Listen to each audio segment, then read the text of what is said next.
Hello everyone, welcome back to Midnight Crime Stories. I know many of you enjoy listening to these videos as you fall asleep, so before you drift off, I'd love for you to leave a comment letting me know where in the world you're tuning in from. And if you're enjoying the story, don't forget to like and subscribe. Alright, now let's get comfortable, relax, and dive into tonight's stories. Tonight's story is different from our usual mysteries. This is a tale of justice finally served after 40 years of terror, of cutting-edge genetic genealogy solving one of America's most notorious cold cases, and of countless victims who thought they'd never see their attacker brought to justice. We're traveling back to the mid-1970s, to the suburbs of California, where a masked predator began a reign of terror that would span over a decade and claim at least 13 lives. But our story doesn't end in the 1980s when the attacks stopped. It continues through 4 decades of investigation, dead ends, and relentless pursuit by law enforcement and amateur sleuths alike, culminating in a shocking arrest in 2018 that stunned the world. This is a story about the evolution of criminal investigation, the power of DNA evidence, and how a discarded piece of trash would finally unmask one of California's most prolific serial killers. So settle in, and let me take you through the extraordinary case of Joseph James DeAngelo, the man who terrorized California as the Golden State Killer, and how modern science finally brought him to justice. The story begins on June 18, 1976, in Rancho Cordova, California, a quiet suburb of Sacramento. It was a warm summer evening when a masked intruder slipped through an unlocked sliding glass door and forever changed the lives of a young couple.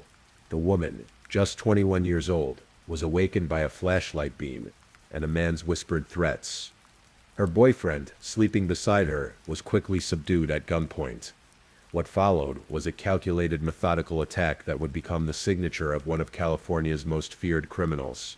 The intruder wasn't just a burglar or a typical rapist. He was organized, prepared, and terrifyingly knowledgeable about his victims. He had brought shoelaces and rope to tie them up. He knew the layout of their home. He spoke in a barely audible whisper, and he wore a ski mask that concealed his identity completely. After the assault, he rummaged through their refrigerator, eating food and drinking beverages as if he owned the place. Then, as quietly as he had arrived, he vanished into the night.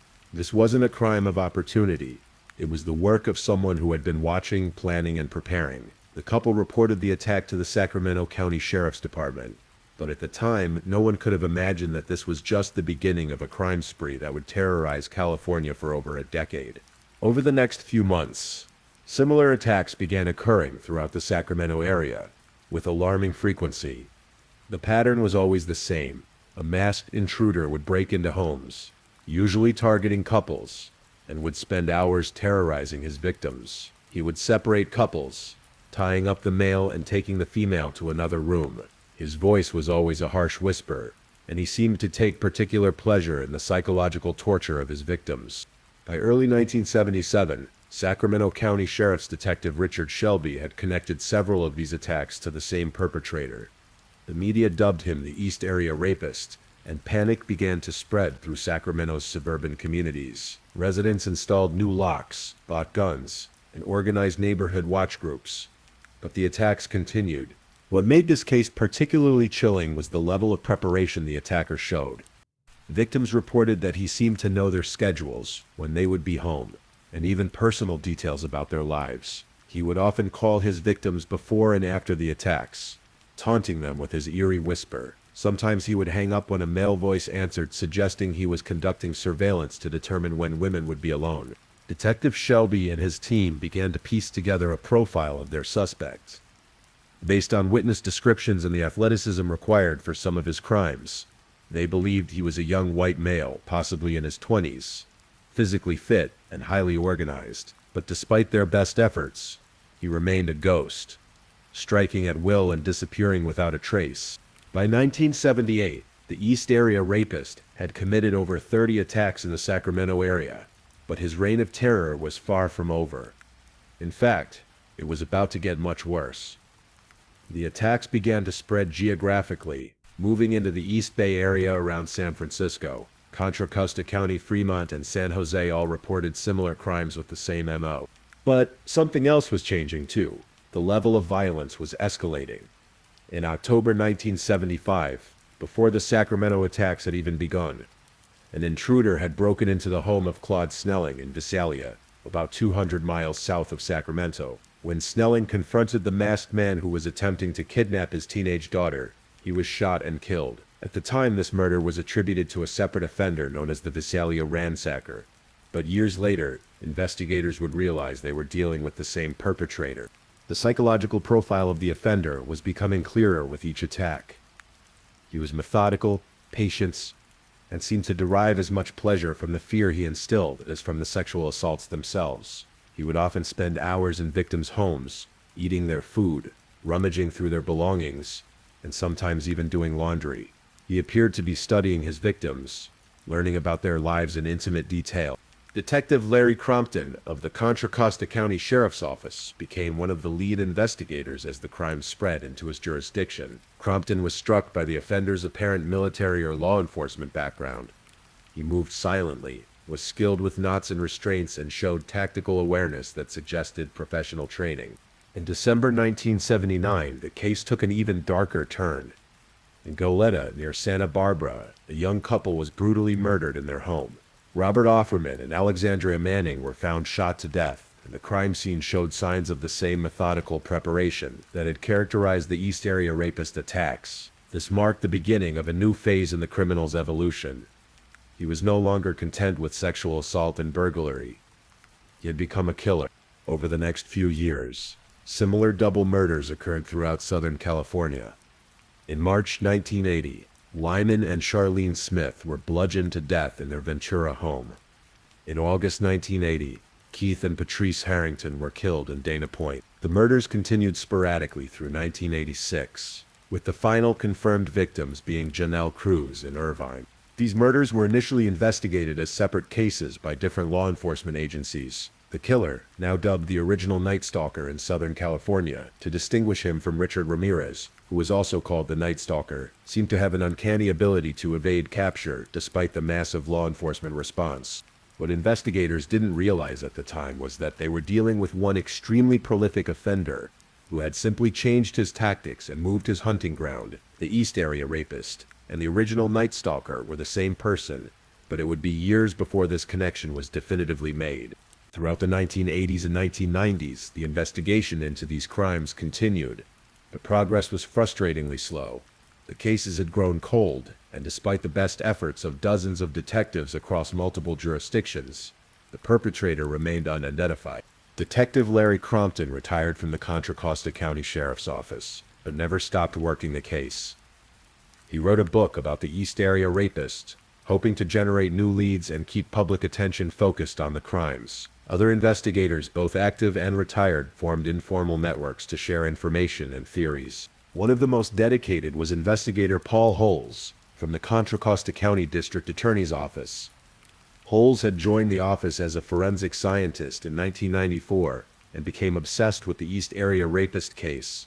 He spent countless hours reviewing evidence, re-interviewing victims, and trying to develop new leads using emerging forensic technologies. The breakthrough everyone was hoping for came with the development of DNA analysis.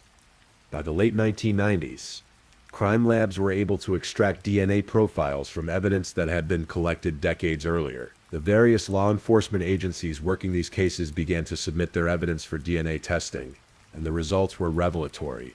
In 2001, DNA evidence definitively linked the East Area Rapist attacks in Northern California to the original Night Stalker murders in Southern California.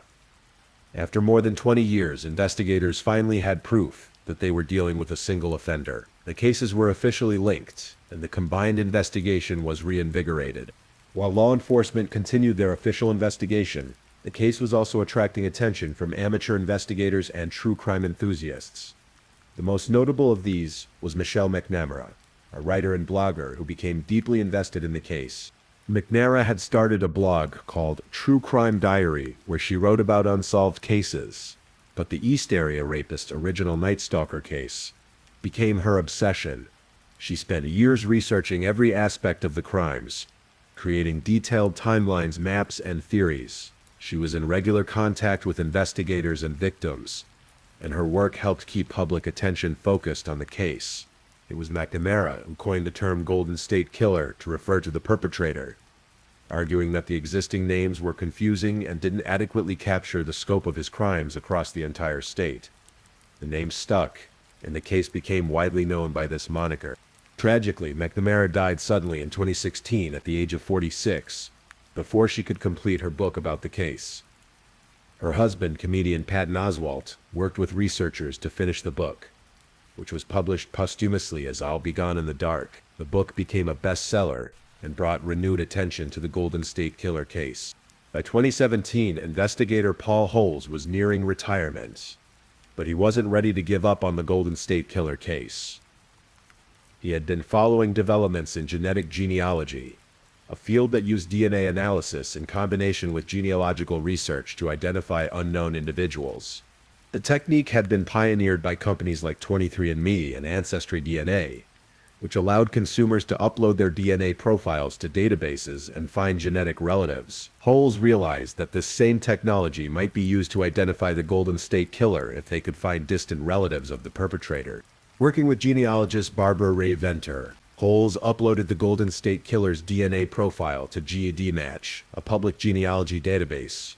The profile didn't match anyone directly, but it did show potential distant relatives. Ray Venter began the painstaking process of building family trees for these individuals, looking for common ancestors who might be related to the killer.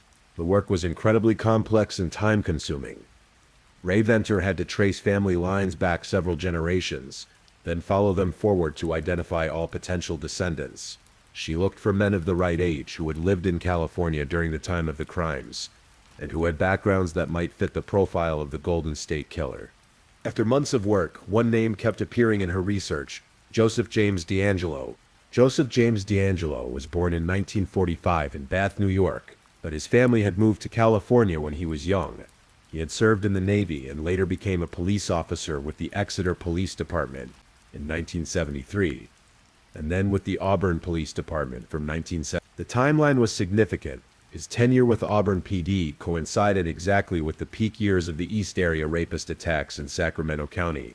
DeAngelo had been fired from the Auburn Police Department in 1979 for shoplifting dog repellent and a hammer from a drugstore. After his termination, he worked for a grocery distribution company and later as a mechanic at a truck shop. He had lived in various locations throughout California, including many of the areas where attacks had occurred. On paper, DeAngelo seemed to fit the profile investigators had developed over the years. He was the right age, had the right background, and had been in the right places at the right times. But they needed more than circumstantial evidence. They needed his DNA. On April 18, 2018, Paul Holes was attending a conference on investigative genetic genealogy when he received a call that would make his career. Investigators with the Sacramento County Sheriff's Office had been conducting surveillance on DeAngelo and had collected discarded DNA samples from his trash. The lab had just confirmed a match to the Golden State Killer's DNA profile. That evening, law enforcement agencies across California coordinated a massive operation. DeAngelo was arrested at his home in Citrus Heights, a Sacramento suburb, without incident. The 72-year-old former police officer seemed genuinely surprised by the arrest, and neighbors described him as a quiet, unremarkable man who kept to himself. The arrest sent shockwaves through the law enforcement community and the public. After more than 40 years, one of California's most notorious serial killers had finally been identified and captured. The case that had frustrated generations of investigators had been solved using a combination of old-fashioned detective work and cutting-edge genetic technology. Following his arrest, DeAngelo was charged with 26 counts of murder and kidnapping related to crimes attributed to the Golden State Killer. Due to statutes of limitations, he could not be prosecuted for the sexual assaults, but the murder charges carried the possibility of the death penalty. As details of DeAngelo's life emerged, investigators began to understand how he had managed to evade capture for so long. His background in law enforcement had given him knowledge of police procedures and investigative techniques. He understood how evidence was collected and processed, and he had used this knowledge to avoid leaving traces that could be followed. Neighbors and former colleagues described DeAngelo as having fits of rage and being prone to angry outbursts, but many said they never suspected he could be capable of such horrific crimes. He had been married twice and had 3 daughters. His family expressed shock and disbelief at the charges. The legal proceedings moved slowly as prosecutors and defense attorneys worked through the massive amount of evidence and the complex legal issues surrounding decades-old crimes. In June 2020, facing overwhelming DNA evidence and the possibility of the death penalty, DeAngelo agreed to plead guilty to 13 counts of murder and 13 counts of kidnapping with the intent to commit robbery. On August 25, 2020, Joseph James DeAngelo stood before a judge in a Sacramento courtroom for his sentencing hearing. The proceeding lasted 3 days, as dozens of victims and family members were given the opportunity to address their attacker directly. The impact statements were powerful and emotional. Survivors of his attacks, now in their 60s and 70s, spoke about the decades of fear and trauma they had endured. Family members of murder victims described the pain of losing loved ones and the frustration of waiting so long for justice. DeAngelo himself remained largely silent throughout the proceedings, showing little emotion as his victims confronted him. When given the opportunity to speak, he offered only a brief, seemingly perfunctory apology that many felt was inadequate given the scope of his crimes. Judge Michael Bowman sentenced DeAngelo to life in prison without the possibility of parole. The judge noted that while DeAngelo had avoided the death penalty through his plea agreement, he would spend the rest of his life behind bars, dying in prison as he deserved. The Golden State Killer case has had a profound impact on criminal investigation and forensic science. The use of investigative genetic genealogy to identify DeAngelo has opened up new possibilities for solving cold cases that were previously considered unsolvable. In the years since DeAngelo's arrest, dozens of other cold cases have been solved using similar techniques. The method has been used to identify suspects in murders, sexual assaults, and other serious crimes dating back decades. The success has been so dramatic that many law enforcement agencies have dedicated units specifically focused on genetic genealogy investigations. The case has also highlighted the importance of preserving evidence from old cases. DNA samples that were collected in the 1970s and 1980s, long before DNA analysis was possible, proved to be the key to solving these crimes. Many law enforcement agencies have since invested in better evidence storage and preservation systems. For the victims and their families, DeAngelo's conviction brought a measure of closure that many had thought would never come. While nothing could undo the trauma they had suffered, knowing that their attacker had finally been brought to justice provided some comfort and sense of resolution. The genetic genealogy technique that led to DeAngelo's identification represents a revolutionary advance in forensic science. Traditional DNA analysis can only identify a suspect if their DNA profile is already in a law enforcement database, such as CODIS, Combined DNA Index System. But the vast majority of people have never had their DNA collected by law enforcement, so this approach has limited effectiveness. Genetic genealogy expands the pool of potential matches exponentially by using publicly available genealogy databases that contain DNA profiles from millions of people who have voluntarily submitted samples for family history research. Even if the perpetrator has never taken a DNA test, they may have relatives who have, and those relationships can be traced through careful genealogical research. The process is complex and time-consuming, requiring collaboration between forensic scientists, genealogists, and investigators. But when successful, it can identify suspects in cases that have been cold for decades. The technique has proven so effective that it has become a standard tool in many law enforcement agencies' investigative arsenal. The Golden State Killer case represents one of the most significant advances in criminal investigation in modern history. For more than 40 years, Joseph James DeAngelo terrorized California, committing at least 50 sexual assaults and 13 murders, while successfully evading one of the largest investigations in the state's history. His ability to remain undetected for so long was due to a combination of factors: his knowledge of police procedures from his law enforcement background, his careful selection of victims and locations, his meticulous planning and preparation, and simple luck. But ultimately, it was science that brought him to justice. The case also demonstrates the importance of never giving up on seeking justice for victims of violent crime. Investigators like Paul Holes and Larry Crompton worked these cases for decades, often on their own time and without recognition. Their persistence, combined with advances in forensic technology, eventually led to DeAngelo's identification and arrest. For the survivors of DeAngelo's attacks and the families of his murder victims, His conviction represents the end of a nightmare that lasted for decades. While they can never get back the years of fear and uncertainty they endured, they can at least know that their attacker will never hurt anyone else. The Golden State Killer case has forever changed how law enforcement approaches cold cases. It has shown that no case is truly unsolvable, that evidence carefully preserved can speak across decades, and that advances in science can bring justice even when traditional investigative methods have been exhausted. As we close this chapter on one of California's most notorious serial killers, we're reminded that justice may sometimes be delayed, but with persistence, dedication, and the power of modern science, it need not be denied. Joseph James DeAngelo may have thought he had gotten away with his crimes, but in the end, the evidence he left behind 4 decades ago became the key to his downfall. Tonight, as residents of California sleep peacefully in their homes, they can rest easier knowing that the Golden State Killer is finally behind bars, where he will remain for the rest of his life.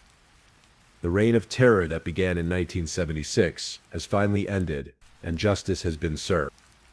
Please, I'm putting it out there. If you're listening to this stories and haven't subscribed, please consider supporting my channel. Your likes, comments, and subscriptions are what fuel my content creation. Let's build a community together. Now, let's move on to our next story. Story 2. Tonight, we're traveling to the misty streets of Portland, Oregon, where in the autumn of 2023, a young professional vanished without a trace, leaving behind only questions and a trail that goes cold in the Pacific Northwest rain. The mysterious disappearance of Emma Hartwell, a 28-year-old data analyst whose case has puzzled investigators and captivated the community. This is a story of modern technology meeting old-fashioned detective work, of digital footprints that lead nowhere, and of a family's relentless search for answers. October 15th, 2023, began like any other Sunday for Emma Hartwell. The morning mist hung low over Portland's Pearl District, where Emma had been living in a converted loft apartment for the past 2 years. The rain tapped gently against her large industrial windows, a sound that had become as familiar to her as her own heartbeat since moving to the Pacific Northwest from Colorado. Emma was what you might call a creature of habit. Every Sunday morning, she would wake at precisely 7:30 a.m., make herself a cup of coffee using beans from Stumptown Coffee Roasters, a local favorite, and spend the first hour of her day journaling. This wasn't just any ordinary journaling. Emma was methodical about it. She would write exactly 3 pages, no more, no less, documenting her thoughts, plans, and reflections from the week. Her apartment was immaculate, everything in its place. Emma worked as a senior data analyst for a mid-sized tech company called Cloud Sync Solutions, located in Portland's bustling downtown area. She was known among her colleagues for her attention to detail, her quiet intelligence, and her ability to spot patterns in data that others missed. These same traits carried over into her personal life. Emma liked order, predictability, and routine. On this particular Sunday, Emma's journal entry was longer than usual. Her roommate Sarah Chen, a graphic designer who worked mostly with local breweries and coffee shops, later told police that she could hear Emma typing on her laptop earlier than normal. Sarah didn't think much of it at the time. Emma often worked on personal projects or caught up on emails during the weekends. Around 10 a.m., Emma received a phone call from her mother, Linda Hartwell, who lived in Boulder, Colorado. It was their weekly check-in call, something they'd maintained religiously since Emma moved to Portland. Linda later described the conversation as completely normal. Emma talked about her work, mentioned that she was thinking of adopting a cat, and even discussed plans for Thanksgiving. She sounded happy, relaxed, perhaps a little tired from the week, but nothing unusual. She told me she was planning to go for a walk later, maybe check out that Saturday market she'd been meaning to visit. Linda would later tell detectives, her voice breaking slightly. She said Portland was growing on her, that she finally felt like she was finding her place there. After the call with her mother, Emma spent the rest of the morning reading. She was working her way through a biography of Eleanor Roosevelt. Emma had always been drawn to stories of strong, independent women who made their mark on history. Sarah remembered seeing Emma curled up on their vintage leather couch, the one they'd found at an estate sale in the Hawthorne district, completely absorbed in her book. Around 1 p.m., Emma announced she was going out. This wasn't unusual, despite her preference for routine. Emma enjoyed exploring Portland's diverse neighborhoods on weekend afternoons. She would often walk through the Forest Park trails, browse the Saturday market when it was open, or wander through one of the city's many unique districts. What was slightly unusual was what Emma chose to wear that day.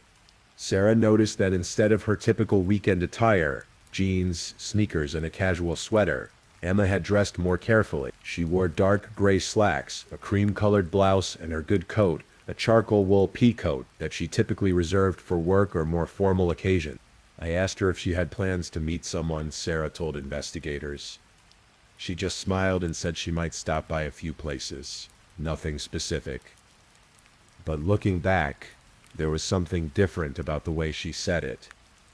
Like she was, like she was keeping something to herself.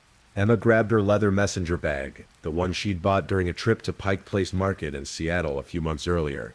She tucked her journal inside, along with her wallet, keys, and phone. She also grabbed an umbrella, a necessity in Portland, even when the rain seemed to be taking a break. "See you later," she called to Sarah as she headed toward the door. Those would be the last words anyone who knew Emma would hear her speak. At 1:27 p.m., Emma's keycard was used to access the garage of their apartment building. The building's security cameras captured her walking to her car, a silver 2019 Honda Civic that she'd bought certified pre-owned when she first moved to Portland. The footage shows Emma appearing calm and unhurried as she got into her car and drove out of the garage. What happened next would become the central mystery that investigators are still trying to solve more than 8 months later. In our modern world, we leave digital breadcrumbs everywhere we go. Our phones ping cell towers.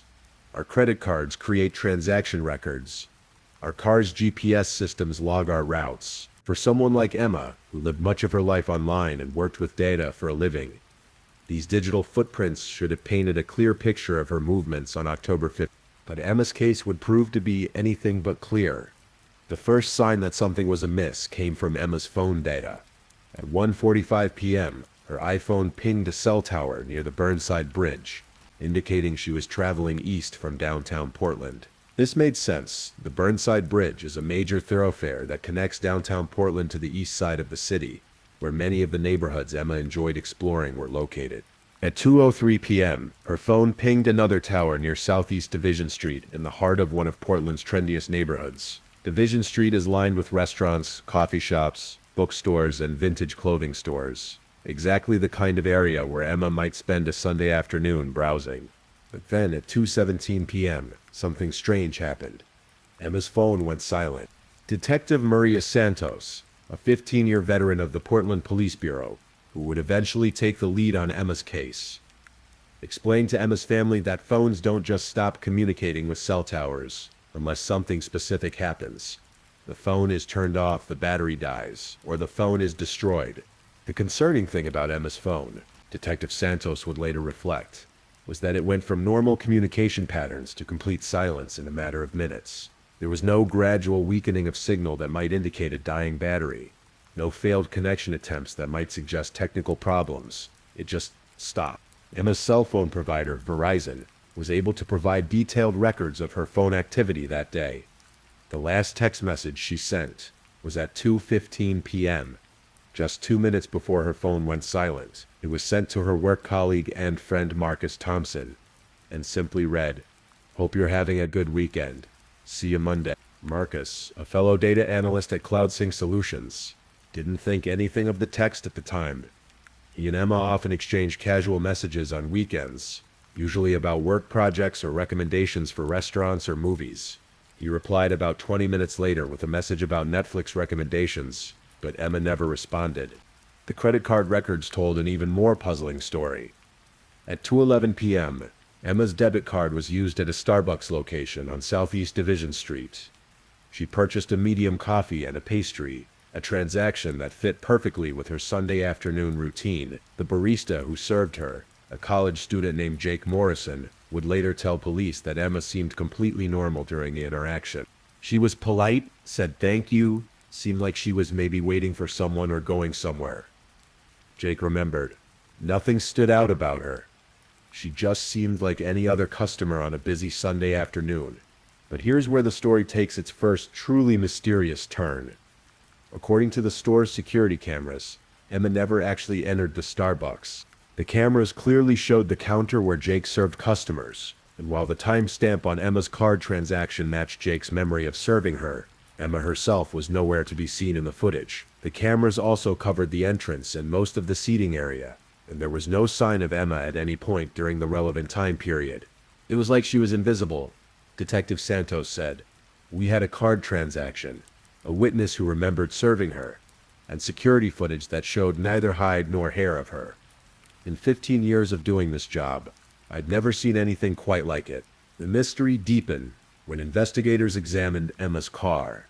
At 2:45 p.m., nearly half an hour after her phone went silent, her Honda Civic was captured on a traffic camera on Southeast Powell Boulevard, about 2 miles from the Starbucks where she had allegedly made her purchase. The camera clearly showed Emma's license plate, but the angle and image quality made it impossible to see who was driving the car. This traffic camera image would be the last confirmed sighting of Emma's vehicle. By 6 p.m. that evening, Sarah began to worry. Emma was usually home by dinner time on Sundays, and she always texted if she was going to be late. When Sarah tried calling Emma's phone, it went straight to voicemail, not the typical ring then voicemail pattern of a phone that's turned on, but the immediate voicemail of a phone that's powered off. Sarah waited until 9 p.m. before calling Emma's mother in Colorado. Linda immediately knew something was wrong. Emma never ever disappeared without telling someone where she was going, Linda would later tell reporters. She was the most responsible person I knew. Even as a teenager, she would leave notes if she was going to be 5 minutes late, coming home from school. By midnight on October 15th, Linda Hartwell was on a red-eye flight from Denver to Portland, and Sarah had filed a missing person report with the Portland Police Bureau. The investigation into Emma Hartwell's disappearance was about to begin, and it would uncover mysteries that no one, not her family, not her friends, and not the experienced detectives assigned to the case, could have anticipated. Monday morning, October 16th, dawned gray and drizzling in Portland, typical weather for mid-October in the Pacific Northwest. While the city went about its normal business, Detective Maria Santos arrived at her desk at the Portland Police Bureau to find Emma Hartwell's missing person file waiting for her. Santos had seen her share of missing person cases over the years. Most resolved themselves within 48 hours. People staying with friends without telling family. Brief mental health crises. Simple miscommunications. But something about Emma's case immediately struck her as different. The first thing that caught my attention was how completely out of character this was, Santos recalled. When someone with Emma's personality and habits just vanishes, you pay attention. This wasn't someone who made impulsive decisions or lived unpredictably. Santos began with what she called the inner circle, the people closest to Emma, who might have insights into her state of mind or recent activities. First on the list was Emma's roommate, Sarah Chen. Sarah met Santos at a coffee shop near Portland State University, not far from the apartment she and Emma shared. Even in the casual setting, Sarah appeared exhausted and worried, dark circles under her eyes suggesting she hadn't slept much the night before. Emma and I weren't best friends, Sarah told Santos honestly. We were good roommates. Compatible, respectful of each other's space, friendly, but we didn't share deep personal details about our lives. I'm wondering now if I should have paid more attention. Sarah described Emma as quiet but not antisocial, organized but not obsessive, private but not secretive. She painted a picture of someone who was generally content with her life, perhaps a bit lonely at times, but not depressed or troubled. The only thing that seemed different lately was that she'd been spending more time on her laptop in the evenings, Sarah remembered. I assumed it was work, but now I'm wondering if she was, I don't know, maybe talking to someone online? Dating apps or something? Emma was pretty private about her romantic life. This observation would prove to be significant, though Santos didn't know it yet. Next, Santos spoke with Emma's colleagues at CloudSync Solutions. The company occupied 2 floors of a modern office building in downtown Portland, the kind of sleek, open-concept workspace that had become synonymous with the tech industry. Emma's manager, Patricia Wong, described Emma as one of their most reliable employees. Emma was the person you gave complicated projects to because you knew they'd be done correctly and on time, Patricia explained to Santos. She wasn't particularly social with the team. She'd join us for birthday celebrations and company events, but she didn't hang around after work or participate in happy hours, but she was well-liked and respected.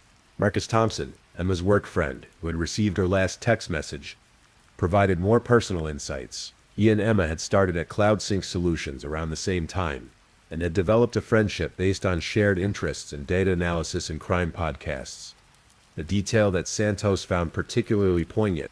Emma was fascinated by true crime stories, Marcus told Santos. We'd often discuss cases we'd heard about on podcasts or seen in documentaries. She had this analytical mind that would pick apart the investigation techniques, point out things the police might have missed. It's weird to think about now. Marcus also confirmed Sarah's observation about Emma spending more time on her computer recently. She mentioned a few weeks ago that she was working on some kind of personal project, Marcus said. I got the impression it was research related, but she didn't go into details. Emma was always working on something, learning new programming languages, analyzing public datasets for fun. It didn't seem unusual. Detective Santos made a mental note to examine Emma's laptop, which Sarah had confirmed was still in their apartment. The conversation with Emma's mother, Linda Hartwell, took place over a phone call that afternoon. Linda had arrived in Portland that morning and was staying at a hotel downtown, coordinating with Sarah and waiting for news from the police. Linda provided the most complete picture of Emma's background and personality.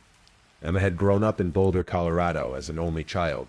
Her father had died in a car accident when Emma was in high school, an event that Linda said had made Emma more cautious and responsible, perhaps prematurely mature. After Tom died, Emma became very focused on security and planning, Linda explained. She always had backup plans, always told people where she was going. The idea that she would just disappear without a word is completely foreign to everything I know about my daughter. Linda also revealed something that would become crucial to the investigation. Emma had been adopted as an infant. We never made it a secret, Linda said. Emma knew from a young age that she was adopted, and she was fine with it. But about 6 months ago, she started asking more questions about her birth parents. I told her everything I knew, which wasn't much. She seemed curious, but not obsessed. I don't think she was actively searching for them, but, well, maybe I was wrong about that. By the end of Monday, Detective Santos had a clearer picture of Emma Hartwell, but also more questions. Emma was methodical, private, and recently interested in research projects that she hadn't shared with anyone. The combination of her adoption history and her apparent secretiveness about her recent activities opened up new possibilities about what might have motivated her disappearance. On Tuesday morning, Santos received permission to examine Emma's laptop and phone records more thoroughly. What she found there would transform the investigation from a simple missing person case into something much more complex and disturbing. Emma's laptop was a MacBook Pro, meticulously organized just like everything else in her life. Her desktop was clean, her files were sorted into clearly labeled folders, and her browser bookmarks were categorized by topic. Detective Santos, working with the Portland Police Bureau's digital forensics team, began the painstaking process of examining Emma's digital life. What they found was both enlightening and deeply concerning. The first discovery was Emma's browser history from the weeks leading up to her disappearance. While most of her internet activity was routine, work-related research, news sites, online shopping, there was a significant amount of activity related to genealogy and adoption records. Emma had been spending hours on sites like Ancestry.com, 23andMe, and specialized adoption reunion forums.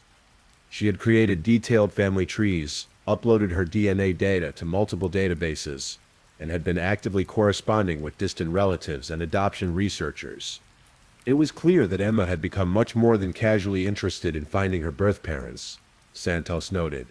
This was a serious, methodical search that had been going on for months. The digital forensics team was able to recover emails and messages that painted a picture of Emma's genealogy research. She had connected with several potential biological relatives and had been working with a specialized investigator named Patricia Reeves, who helped adoptees locate their birth families. In an email dated October 10th, just 5 days before Emma's disappearance, Patricia Reeves had sent Emma what appeared to be significant information. The subject line read, "Possible birth father match. Please review carefully." The email itself was brief.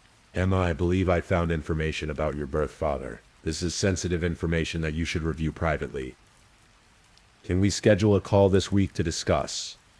I think you're going to want to sit down for this conversation. Patricia. Emma had replied the same day. Thank you so much for all your work on this. I can talk any day after work or on the weekend. I've been preparing myself for whatever we might find. Santos immediately tried to contact Patricia Reeves, but the phone number associated with the email account was disconnected, and further investigation revealed that Patricia Reeves appeared to be a fictitious identity. The genealogy investigator that Emma thought she had been working with simply didn't exist. This discovery sent the investigation in an entirely new direction. Someone had been deliberately deceiving Emma, possibly for months, about her biological family. The question was, why? The forensics team found additional evidence of Emma's communication with Patricia. There were dozens of emails over a 3-month period, with Patricia gradually building trust with Emma, asking detailed questions about her adoptive family, her current life in Portland, her work and her routine.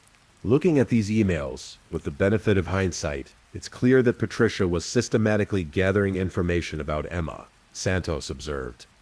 She knew Emma's work schedule, her home address, her typical weekend activities. This wasn't genealogy research, this was surveillance. Even more disturbing were the details that Patricia had shared about Emma's supposed birth family. She had created an elaborate backstory involving Emma's birth mother, who she claimed had been a college student in Colorado in the mid-1990s, and a birth father who was allegedly a prominent businessman in the Pacific Northwest. According to Patricia's fiction, Emma's birth father was still alive and living in Oregon, possibly even in the Portland area. She hinted that he was wealthy, influential, and had been unaware of Emma's existence until Patricia had contacted him on Emma's behalf. Patricia was feeding Emma exactly what she wanted to hear. Santos realized. A birth father who was successful, local, and interested in connecting with her. It was almost too perfect. The last email exchange between Emma and Patricia had taken place on Friday, October 13th, 2 days before Emma disappeared. Patricia had written, "I've spoken with your birth father, and he's very interested in meeting you. He's asked if you'd be willing to meet him this Sunday afternoon in Portland. He suggested somewhere public and comfortable, perhaps that Starbucks on Division Street that you mentioned you like. He said he could be there around 2 p.m. if that works for you." Emma's reply was enthusiastic. "Yes, absolutely. I can't believe this is finally happening. Should I bring anything? How will I recognize him?" Patricia's final email was brief. "He'll recognize you. You apparently look very much like your birth mother. He'll approach you when he sees you." Emma, I'm so happy I could help make this connection happen. Detective Santos stared at the screen as the implications of this correspondence became clear. Emma hadn't been randomly kidnapped or hadn't simply decided to disappear. She had been deliberately lured to that Starbucks on Division Street by someone who had spent months gaining her trust and learning her habits.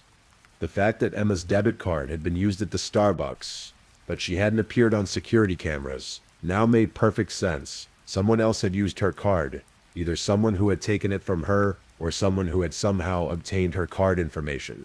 But who was behind the elaborate deception, and what had they wanted with Emma? Santos knew that the investigation had just become much more serious. Emma Hartwell wasn't a missing person. She was very likely the victim of a carefully planned abduction. With the revelation that Emma had been deliberately targeted and lured by a fake genealogy investigator, Detective Santos knew she needed to expand the investigation significantly. This was no longer a case that could be solved by examining Emma's immediate circle of family and friends. This required federal resources and specialized expertise. Santos contacted the FBI's Portland field office and requested assistance with what now appeared to be an interstate kidnapping case. Special Agent David Chen, no relation to Emma's roommate Sarah, was assigned to work with the Portland Police Bureau on the investigation. Agent Chen brought resources that the local police didn't have: access to advanced digital forensics tools, national databases, and expertise in cases involving online deception and predatory behavior. Cases like Emma's are becoming more common, Agent Chen explained to Santos. Predators are using genealogy sites and social media to identify and target vulnerable individuals. The personal information people share in the process of family research can be incredibly detailed, enough for someone with bad intentions to create a very convincing deception. The first step was to trace the digital footprints of Patricia Reeves. The FBI's cybercrime unit was able to determine that the Patricia Reeves email account had been created using a VPN service that masked the user's true location. However, they could determine that the account had been accessed from various locations in the Pacific Northwest over the previous 6 months. Seattle, Portland, and several smaller cities in Oregon and Washington. More significantly, they discovered that Patricia Reeves wasn't the only fake identity this person had created. The same techniques and digital signatures were associated with at least 3 other fictitious genealogy investigators who had been active on various adoption and family search forums. This person wasn't just targeting Emma, Agent Chen realized.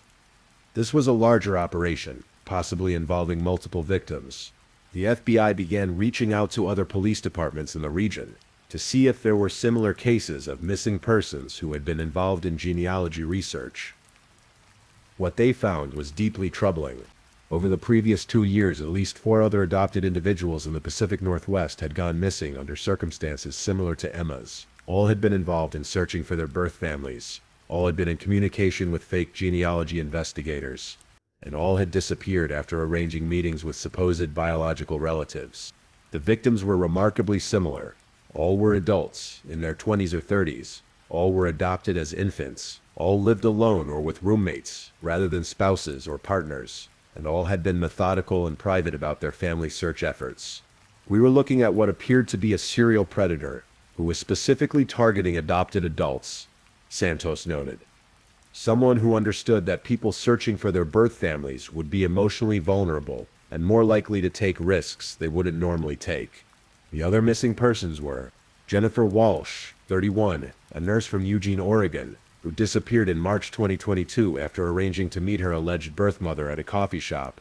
Michael Torres, 29, a teacher from Tacoma, Washington, who vanished in August 2022 following email correspondence with a genealogy investigator. Amanda Foster, 26, a social worker from Salem, Oregon, who disappeared in January 2023 after being told her birth father wanted to meet her. Ryan Chen, 33, a software developer from Bellingham, Washington, who went missing in June 2023 under nearly identical circumstances to Emma's case. In each case, the missing person had been lured to a public meeting place and had simply vanished. In each case, there were similar digital anomalies: credit card transactions without corresponding security footage, cell phones that went silent at critical moments, and cars that were later found abandoned in remote locations. The pattern was clear once we knew what to look for, Agent Chen observed. This person had developed a very specific methodology for targeting and taking these individuals. But perhaps the most chilling discovery was what the FBI found when they analyzed the genealogy information that had been shared with each victim. While the fake investigators had told different stories to different people, there were subtle similarities in the fictional family histories they created. In multiple cases, the fake birth parents were described as having connections to the Pacific Northwest timber industry, mining operations, or other businesses that would require travel to remote, sparsely populated areas. The fictional birth fathers were often described as successful, but reclusive, the kind of people who might live in isolated locations and value privacy. It was as if this person was creating fictional families that justified why a meeting might take place somewhere remote, Santos realized. They were setting up scenarios where it would seem reasonable for someone to drive to an isolated location to meet a birth parent. With 5 similar cases now linked, the FBI created a task force dedicated to finding the person or persons responsible for what appeared to be a systematic campaign of abduction targeting adopted adults. The case was given the code name Operation Family Tree, but even as the investigation expanded and resources increased, Emma Hartwell remained missing, and time was running out to find her alive. 3 weeks into the investigation, the breakthrough came from an unexpected source. Agent Chen received a call from the Seattle Police Department about a case that initially seemed unrelated to Operation Family Tree. The 34-year-old woman named Lisa Park had contacted Seattle police to report a disturbing encounter she'd had the previous weekend. Lisa was adopted and had been searching for her birth family for several months. She had been in email communication with a genealogy investigator named Robert Walsh, who claimed to have found her birth parents. Lisa had arranged to meet Robert at a coffee shop in Seattle's Capitol Hill neighborhood. But when she arrived at the meeting location, something felt wrong. The man who approached me said he was Robert, but he didn't look anything like I'd expected, Lisa told the Seattle detective. He seemed nervous, kept looking around, and asked me to come with him to meet my birth mother, who he said was waiting in his car. Lisa's instincts told her not to go. She made an excuse about needing to use the restroom, and instead slipped out the back of the coffee shop and went home. When she tried to contact Robert Walsh later, all of his email accounts had been deleted. I started researching online and found some forum posts about other people who'd had similar experiences, Lisa explained. People being contacted by genealogy investigators who turned out to be fake. That's when I decided to call the police. Agent Chen immediately recognized the similarities to the Operation Family Tree cases. Lisa Park fit the victim profile perfectly, and Robert Walsh was using the same techniques as Patricia Reeves and the other fake investigators. More importantly, Lisa had gotten a good look at the man who had approached her. She was able to provide a detailed description to a police sketch artist, and the Seattle Police Department's surveillance cameras had captured footage of the man entering and leaving the coffee shop. For the first time in the investigation, law enforcement had a face to go with their suspect. The man in the surveillance footage appeared to be in his 40s, average height and build, with brown hair and glasses. He drove a dark blue pickup truck with Washington state plates, though the license plate number wasn't clearly visible in the footage. The FBI ran the sketch and photographs through their facial recognition databases, and after several days of analysis they got a hit. The man was identified as Robert William Martinez, a 43-year-old former logger from rural Washington, who had a history of minor criminal offenses and had been living off the grid for the past several years. Martinez had grown up in the Pacific Northwest and had worked in various lumber and mining operations throughout Oregon and Washington. He had no fixed address, but was known to move between seasonal work sites and remote cabins throughout the region. Martinez fit the profile of someone who would be familiar with isolated areas throughout the Pacific Northwest. Agent Chen noted, someone who would know places where he could take victims without being observed. The FBI immediately issued a BOLO be on the lookout alert for Martinez and his vehicle, but finding someone who lived off the grid in the vast wilderness areas of the Pacific Northwest would prove to be a significant challenge. Meanwhile, Santos and her team worked to trace Martinez's recent activities. They discovered that he had been using various identities to rent post office boxes in small towns throughout Oregon and Washington, which he used to manage his fake genealogy investigator personas. Cell phone records showed that Martinez had been in the Portland area on the day Emma disappeared, and his phone had pinged cell towers along the same general route that Emma's car had traveled that Sunday afternoon. But the most significant discovery came when investigators found Martinez's abandoned campsite in a remote area of the Mount Hood National Forest, about 90 minutes east of Portland. The site showed signs of recent habitation, and forensic analysis revealed DNA evidence linking Martinez to the location. Even more importantly, they found items that belonged to the missing victims, including Emma's messenger bag, which contained her journal. Santos opened Emma's journal to the final entry, dated October 15, 2023, the morning of her disappearance. Emma had written, "Today might be the day that changes everything. I'm nervous and excited and scared all at the same time. What if he doesn't like me? What if I don't live up to his expectations? But I have to try. I've been searching for this connection my whole life, and now it's finally within reach. I keep thinking about what Mom would say. She'd tell me to be careful, but to follow my heart.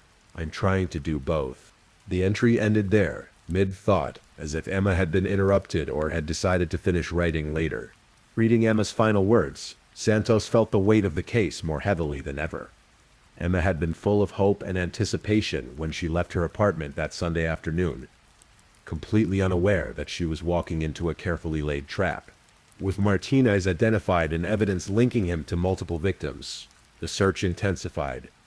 But the vast wilderness areas where he was likely hiding posed enormous challenges. Time was running out, and everyone involved in the investigation knew that the longer the victims remained missing, the less likely it became that they would be found alive. The final phase of Operation Family Tree was about to begin, and Emma Hartwell's fate, along with that of 4 other missing people, hung in the balance. That concludes tonight's true crime story. The case of Emma Hartwell and the Pacific Northwest genealogy predator remains active, with law enforcement agencies continuing their search for Robert Martinez and the missing victims. As you drift off to sleep tonight, perhaps take a moment to appreciate the connections you have with your loved ones. And remember that in our increasingly connected world, not everyone who reaches out to us online has good intentions. Story 3. This story also is different from our usual mysteries, just like our first story. This is a tale of justice finally served, of modern science solving an old puzzle, and of a family that never gave up hope. We're traveling back to the autumn of 1994, to the college town of Corvallis, Oregon, where a young graduate student's life was cut tragically short. But our story doesn't end in 1994. It continues through 3 decades of investigation, false leads, and technological advances, culminating in a breakthrough that would finally bring Catherine Wells's killer to justice. This is a story about the power of perseverance, the incredible advances in forensic science, and how sometimes the smallest trace of evidence can speak volumes, even after 30 years of silence. October 12, 1994, dawned crisp and clear in Corvallis, Oregon. The leaves on the Oregon State University campus had turned brilliant shades of orange and gold, and students bundled in sweaters and light jackets made their way between classes under a pale blue sky. It was the kind of Pacific Northwest autumn day that postcards are made of. Beautiful, peaceful, full of promise. Catherine Wells loved days like this. The 23-year-old graduate student in environmental science had moved to Corvallis from Northern California 2 years earlier to pursue her master's degree, and she had fallen in love with Oregon's natural beauty. Catherine, or Cat as her friends called her, was passionate about conservation and spent much of her free time hiking the trails around Corvallis, photographing wildlife and documenting the plant species she encountered. Cat was the kind of person who seemed to embody the spirit of the early 1990s environmental movement. She drove a beat-up Subaru covered with bumper stickers, supporting various environmental causes. Her apartment was filled with plants, field guides, and photography equipment. She volunteered at the local animal shelter, participated in river cleanups, and was working on her thesis about the impact of logging practices on local watershed ecosystem. On that beautiful October morning, Kat had plans that perfectly reflected her interests and personality. She had finished her morning classes, advanced ecosystem analysis and research methods in environmental science, and was preparing for an afternoon of field work in the McDonald-Dunn Forest, 11,000-acre research forest managed by Oregon State University. Kat's thesis advisor, Dr. Margaret Chen, would later tell investigators that Kat had been excited about this particular research trip. She had identified a section of old-growth forest that showed interesting biodiversity patterns, and she wanted to collect soil samples and photograph the understory plant communities before the autumn rains began in earnest.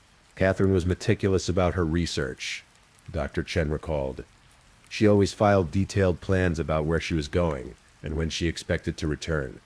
Safety was always a priority for her, especially when she was working alone in remote areas. Kat's roommate, Jennifer Martinez, was a fellow graduate student studying history. She and Kat had become close friends over the 2 years they'd shared a small apartment near campus. Jennifer remembered Kat's excitement about her research trip that morning. She was up early, packing her equipment, Jennifer told police later. She had her camera, her field notebook, sample collection materials, GPS unit, which was pretty high-tech back then, and enough supplies for a full day in the forest. She was planning to hike to several different sites and expected to be back by dinner time. Kat left their apartment at 11:30 a.m., driving her green 1987 Subaru wagon toward the McDonald-Dunn Forest. The forest, located about 10 miles north of Corvallis, was a familiar place to Kat. She had been conducting research there since her first semester and knew many of the trails well. It was considered a safe area for students and researchers, with well-maintained roads and regular patrols by forestry staff. According to the timeline that investigators would later reconstruct, Kat arrived at the forest around noon and parked at a trailhead near Soap Creek Road. She signed the voluntary trail register, a habit that would prove crucial to the investigation, noting her planned route and expected return time. Kat's plan was to hike about 3 miles into the forest to reach a site she had designated as Research Plot 7 in her field notes. The area was accessible by a well-marked trail, but it was remote enough that she was unlikely to encounter other hikers on a Wednesday afternoon in mid-October.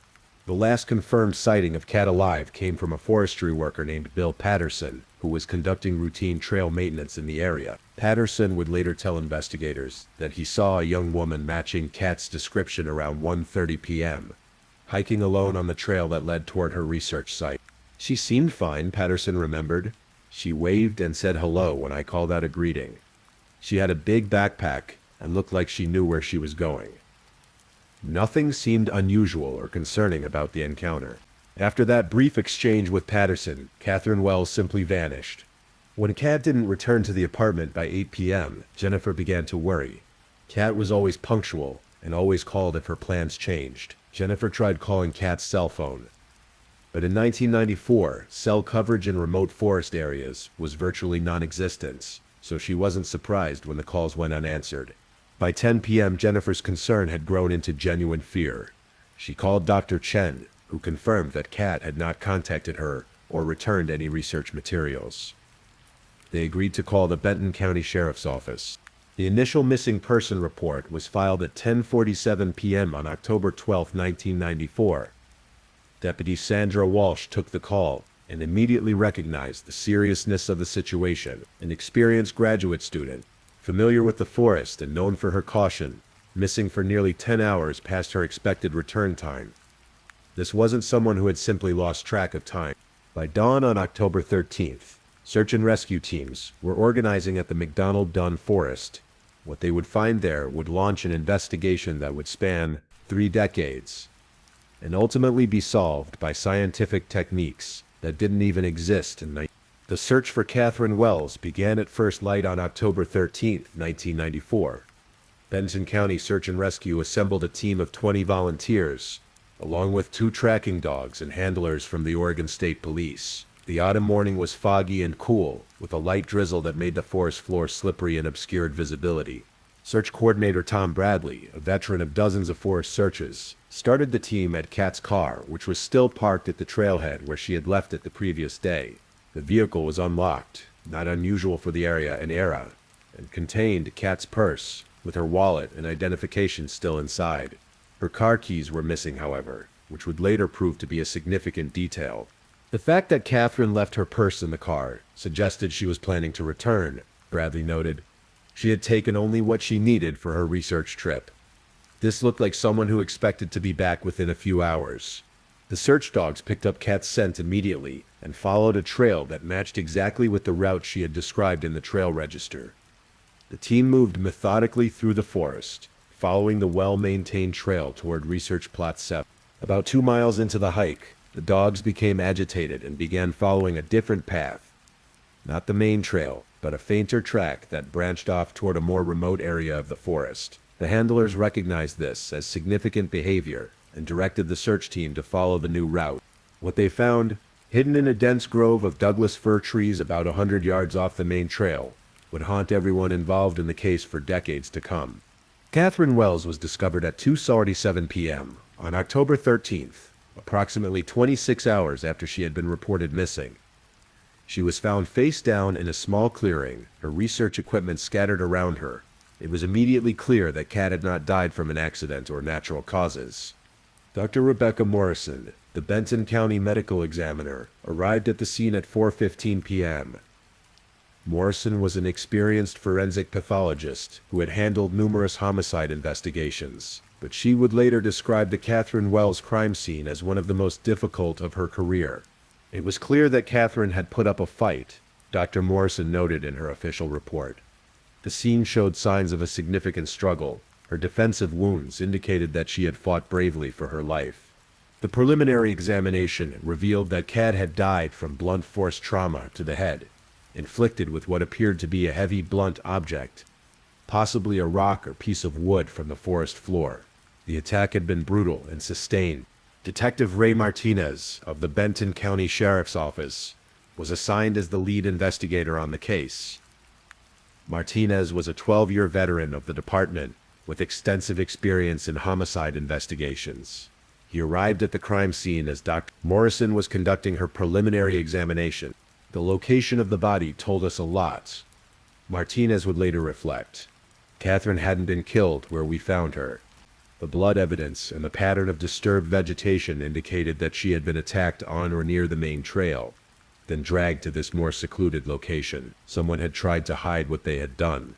The crime scene team spent 6 hours carefully documenting and collecting evidence.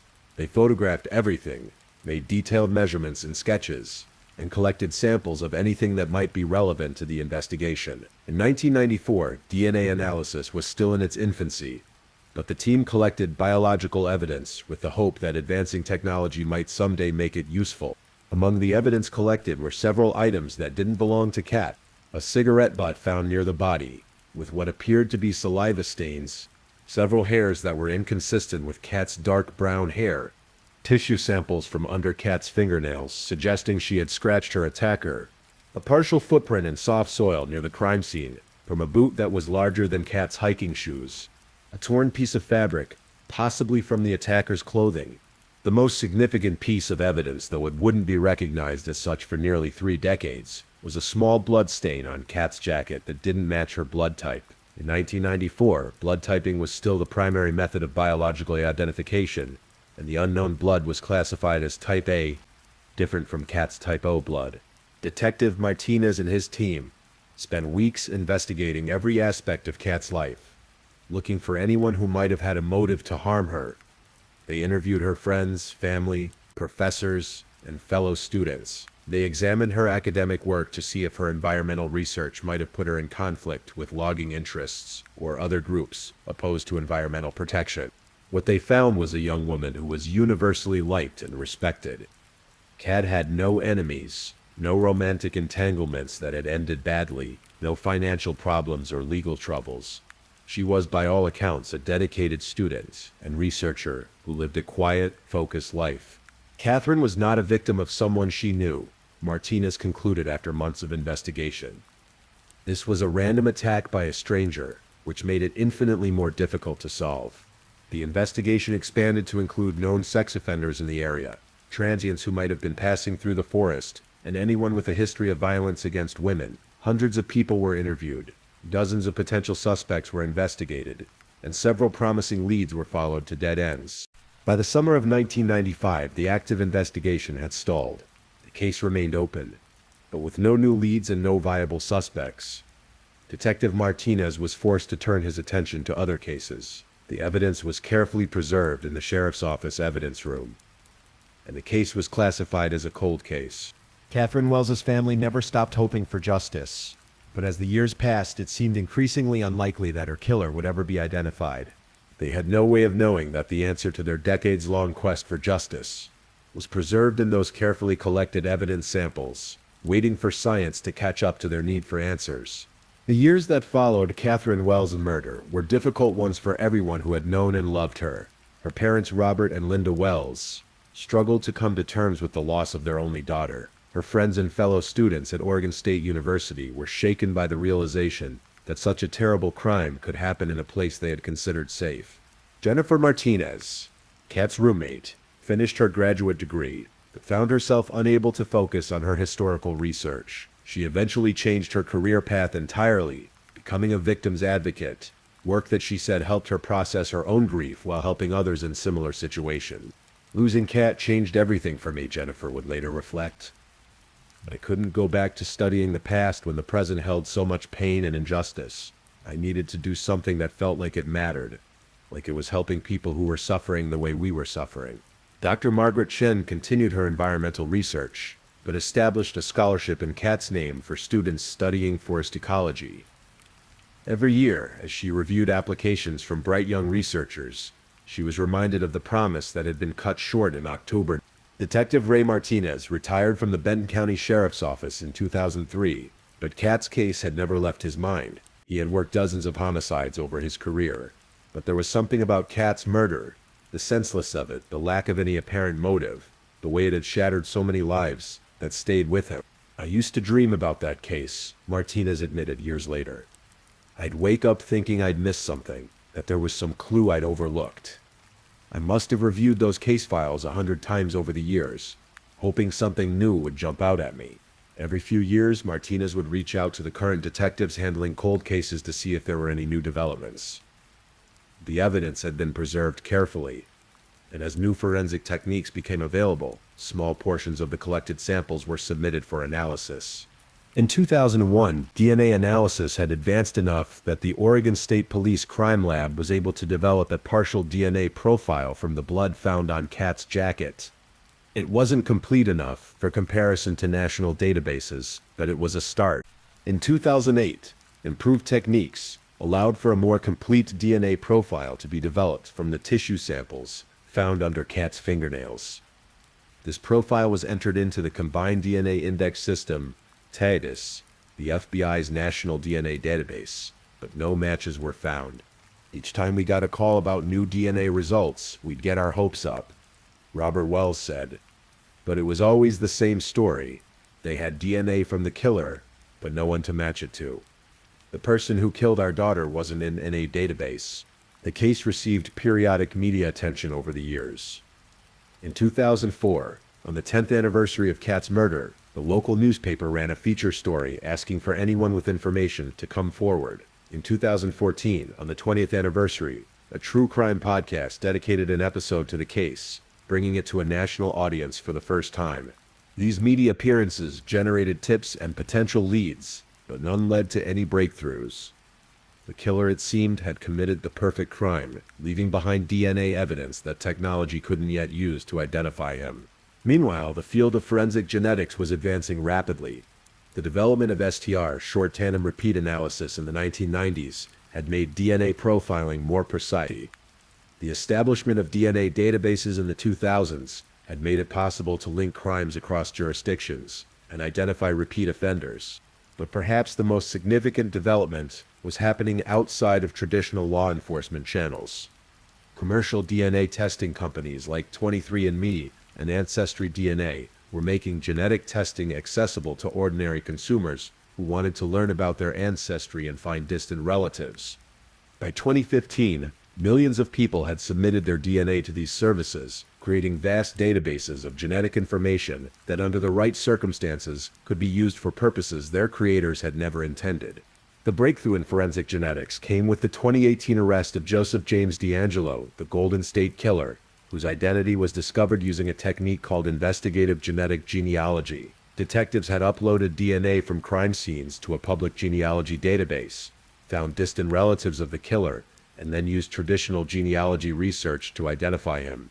The success of the Golden State Killer case opened up new possibilities for solving cold cases like Kat's, but it would take several more years before the technique would be applied to her case, and the results would surprise everyone involved in the investigation. By 2020, Catherine Wells had been dead for 26 years. Her parents were now in their 70s, her friends had built careers and families, and an entire generation of Oregon State University students had come and gone without knowing her story. But in the evidence room of the Benton County Sheriff's Office, those carefully preserved samples were still waiting. And advances in science were finally about to give them a voice. In January 2023, Detective Sarah Kim was assigned to review cold cases for the Benton County Sheriff's Office. Kim was an 8-year veteran of the department who had developed a particular interest in cases that might benefit from new forensic techniques. The Catherine Wells case was high on her list of priorities. When I first read through the Catherine Wells file, I was struck by how thorough the original investigation had been, Kim noted. Detective Martinez and his team had done excellent work with the tools available to them in 1994. But I also realized that we now had tools they couldn't have imagined. Kim's first step was to contact Dr. Amanda Foster, a forensic geneticist at the Oregon State Police Crime Lab, who specialized in investigative genetic genealogy. Dr. Foster had been involved in solving several cold cases using the new technique and was eager to apply it to the Wells case. The Wells case was ideal for investigative genetic genealogy, Dr. Foster explained. We had high-quality DNA samples that had been properly preserved for nearly 3 decades. The suspect's DNA profile was already in TOTUS, so we knew we had good material to work with. The process of investigative genetic genealogy is complex and time-consuming. Unlike traditional DNA analysis, which looks for exact matches in law enforcement databases, genetic genealogy searches for partial matches that indicate family relationships, even distant ones. Dr. Foster began by uploading the suspect's DNA profile to GED Match, a public database that allows users to compare their DNA results across different testing companies. GED Match has become an important tool for law enforcement because users specifically opt in to allow their DNA to be searched by police. The initial results were promising. The suspect's DNA matched several users in the database at the level of third and fourth cousins, not close enough for direct identification, but close enough to begin building a family tree. Genetic genealogy is really detective work, Dr. Foster explained. Once we have those distant cousin matches, we have to use traditional genealogy research to work backwards and figure out who their common ancestors were, and then work forward to identify all the descendants who could potentially be our suspect. This phase of the investigation took several months. Dr. Foster, working with professional genealogist Michael Torres, painstakingly traced family lines through birth records, marriage certificates, obituaries, and other public documents. They were looking for male descendants of the common ancestors who would have been the right age to commit the crime. By August 2023, they had narrowed the suspect pool to about a dozen men. All were residents or former residents of Oregon. All had been between the ages of 20 and 40 in 1994, and all were descendants of families that the DNA evidence suggested could be related to Kat's killer. Detective Kim began the process of investigating each potential suspect.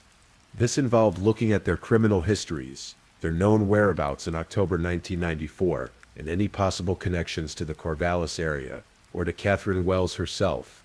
One name stood out immediately: David Allen Mitchell, a 52-year-old man living in Salem, Oregon, about 50 miles from Corvallis. Mitchell had been 22 years old in 1994 and had lived in Corvallis at the time, working as a laborer for a logging company that had contracts in the McDonald-Dunn Forest area. Even more significantly, Mitchell had a criminal history that included several arrests for assault and domestic violence, though he had never been convicted of a serious felony that would have required him to submit DNA to CODIS. David Mitchell fit our profile perfectly, Detective Kim noted. He was in the right place at the right time. He had a history of violence, and he was genetically related to the DNA we found at the crime scene. But we still needed to confirm that he was actually our suspect. The confirmation would require obtaining a sample of Mitchell's current DNA for direct comparison to the evidence from Kat's murder. This presented a challenge. Mitchell was not in custody and had not been arrested recently, so law enforcement couldn't simply collect his DNA through normal booking procedures. Detective Kim and her team decided to use a technique called genetic surveillance, legally obtaining discarded DNA from a suspect without their knowledge. This involved following Mitchell and collecting items he discarded in public places where he had no expectation of privacy. On September 15, 2023, undercover officers observed Mitchell eating lunch at a restaurant in Salem. After he left, they collected his coffee cup and utensils, which were submitted to Dr. Foster for analysis. The results came back on September 22, 2023. David Allen Mitchell's DNA was a perfect match to the DNA found at Catherine Wells' crime scene in After nearly 29 years, Kat's killer had finally been identified. On the morning of September 25, 2023, David Allen Mitchell was arrested at his home in Salem, Oregon. Detective Kim, along with officers from the Marion County Sheriff's Office, served the arrest warrant. Mitchell answered the door in his pajamas and seems genuinely surprised by the arrival of law enforcement. He asked what this was about, Detective Kim recalled. When I told him he was being arrested for the 1994 murder of Catherine Wells, his face went completely white. He didn't say anything else, but his reaction told me we had the right man. Mitchell was charged with second-degree murder, kidnapping, and sexual assault. The charging documents laid out the evidence against him: his DNA found under Kat's fingernails and on her clothing, his presence in the area at the time of the murder, and his history of violence against women. The news of the arrest sent shockwaves through the communities that had been touched by Kat's murder. For her family and friends, it was a moment they had waited for nearly 3 decades. "I never thought I'd live to see this day," said Robert Wells, Kat's father, now 78 years old. "Linda and I had started to accept that we might never know who killed our daughter.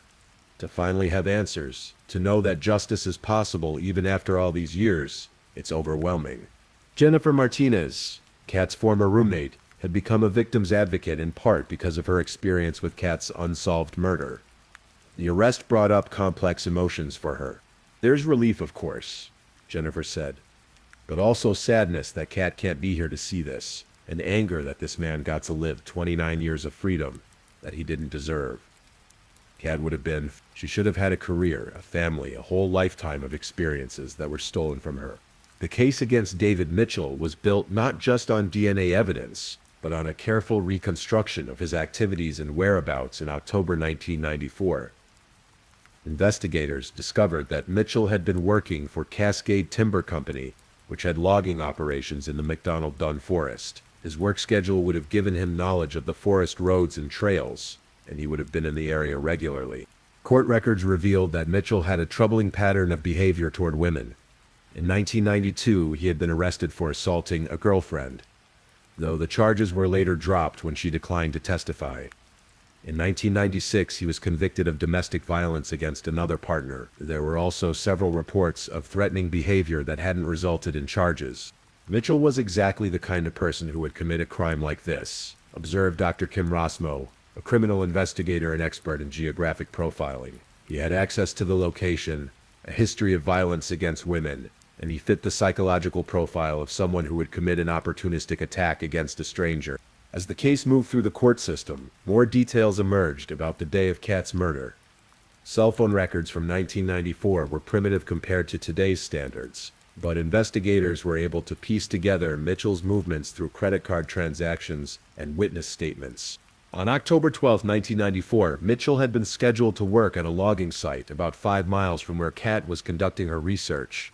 He had signed out of work early, claiming he felt sick, but instead of going home, he had driven through the forest areas where Cascade Timber had active contracts. We believe Mitchell was driving through the forest, possibly scouting logging sites or just killing time, when he encountered Catherine on the trail. Prosecutor Amanda Chen explained to the court. This was a crime of opportunity. Catherine was in the wrong place at the wrong time, and she encountered a dangerous predator. The evidence suggested that Mitchell had approached Kat on the trail, possibly asking for directions or claiming to be lost. The initial encounter might have seemed innocent, but it quickly turned violent when Mitchell realized Kat was alone and vulnerable. Kat's defensive wounds and the evidence of a struggle indicated that she had fought bravely. She had managed to scratch Mitchell's face and hands, collecting his DNA under her fingernails. Evidence that would eventually lead to his identification 3 decades later. Catherine Wells was a fighter, Detective Kim observed. Even in her final moments, she was gathering evidence that would eventually bring her killer to justice. In a very real sense, Catherine solved her own murder. David Mitchell initially pleaded not guilty to all charges, but as the DNA evidence became clear and additional circumstantial evidence mounted, his defense attorney began negotiating a plea agreement. On March 15, 2024, nearly 30 years after Catherine Wells' murder, David Allen Mitchell appeared in Benton County Circuit Court and changed his plea to guilty. In exchange for avoiding the death penalty, Mitchell agreed to plead guilty to second-degree murder and accepted a sentence of life in prison without the possibility of parole. At the sentencing hearing, Kat's family and friends were finally able to address her killer directly. The sentencing hearing for David Allen Mitchell took place on a rainy April morning in 2024, exactly the kind of Pacific Northwest weather that Catherine Wells had loved during her time in Oregon. The courtroom was packed with family members, friends, and members of the community who had followed the case for 3 decades. Robert and Linda Wells, now in their late 70s, had traveled from California, where they had moved several years after Kat's death. Robert, using a walker and speaking in a voice weakened by age, but strengthened by determination, was the first to address the court. Your Honor, 30 years ago, our daughter Catherine left her apartment to conduct research in the forest she loved, Robert began. She was 23 years old, brilliant, passionate about protecting the environment, and full of dreams for the future. David Mitchell took all of that away from her, and from us, in a few moments of inexplicable violence. Linda Wells, despite her age and the emotional weight of the moment, spoke with clarity and strength about the daughter they had lost. Catherine wasn't just our daughter. She was going to be a force for good in the world, Linda said, looking directly at Mitchell, who sat with his head down, avoiding eye contact. She wanted to protect forests and wildlife, to make the world a better place. You didn't just kill our daughter, Mr. Mitchell. You killed all the good she would have done, all the lives she would have touched, all the contributions she would have made to the world. Jennifer Martinez, now 52 and a successful victims advocate, spoke about how Kat's murder had shaped not just her life, but her career. I've spent my career helping victims of violent crime, and I think about Catherine every day, Jennifer said. Every family I help, Every victim I advocate for is done in her memory. Catherine's death was senseless and cruel, but her memory has motivated me to help others. That's the kind of person she was. Even in death, she inspired people to do better, to be better. Dr. Margaret Chen, Kat's former thesis advisor, now retired from Oregon State University, spoke about Kat's academic promise and her passion for environmental research. Catherine was one of the most promising students I ever worked with, Dr. Chen told the court. Her research on forest ecosystems was groundbreaking for an undergraduate student. She had already been accepted to several doctoral programs and had her pick of career opportunities. She could have made discoveries that would have benefited our understanding of forest ecology for generations to come. The impact statements went on for more than an hour. Friends from college, fellow students who had known Kat, professors who had taught her, and even people who had never met her but had been touched by her story, all spoke about the ripple effects of her murder. Detective Ray Martinez, the original investigator who was now 71 and long retired, was also present at the sentencing. He had followed the case's resolution with intense interest and satisfaction. I worked this case for almost 9 years before I retired, Martinez told the court. Catherine Wells haunted me, not in a supernatural sense, but in the way that unsolved cases stay with detectives. I'm grateful to Detective Kim and Dr. Foster and everyone who finally brought this case to a close. Catherine deserved justice, and her family deserved answers. When it came time for David Mitchell to speak, he stood slowly and, for the first time during the proceedings, made eye contact with Kat's family. I know there's nothing I can say that will bring Catherine back or undo the pain I've caused, Mitchell said, his voice barely audible. I was a different person 30 years ago, angry, violent, out of control. I can't explain why I did what I did, and I can't ask for forgiveness because I don't deserve it. I'm sorry for the pain I've caused, and I accept responsibility for what I did. His statement was brief and, according to observers, seemed genuine, though it did little to lessen the impact of his crimes. Judge Patricia Wong, who had presided over the case, delivered the sentence with gravity and emotion. Mr. Mitchell, you have pleaded guilty to one of the most heinous crimes that can be committed, the murder of an innocent young woman who was simply pursuing her education and her passion for protecting the environment, Judge Wong said. Catherine Wells was, by all accounts, a remarkable person who would have made significant contributions to our society. You robbed her of her life, her family of their daughter, and our community of her future contribution. The sentence of life without parole reflects the severity of your crime and the irreparable harm you have caused. You will spend the rest of your life in prison, and that is entirely appropriate given the gravity of your actions. After the sentencing, the Wells family and Kat's friends gathered at a reception hosted by the Oregon State University Alumni Association.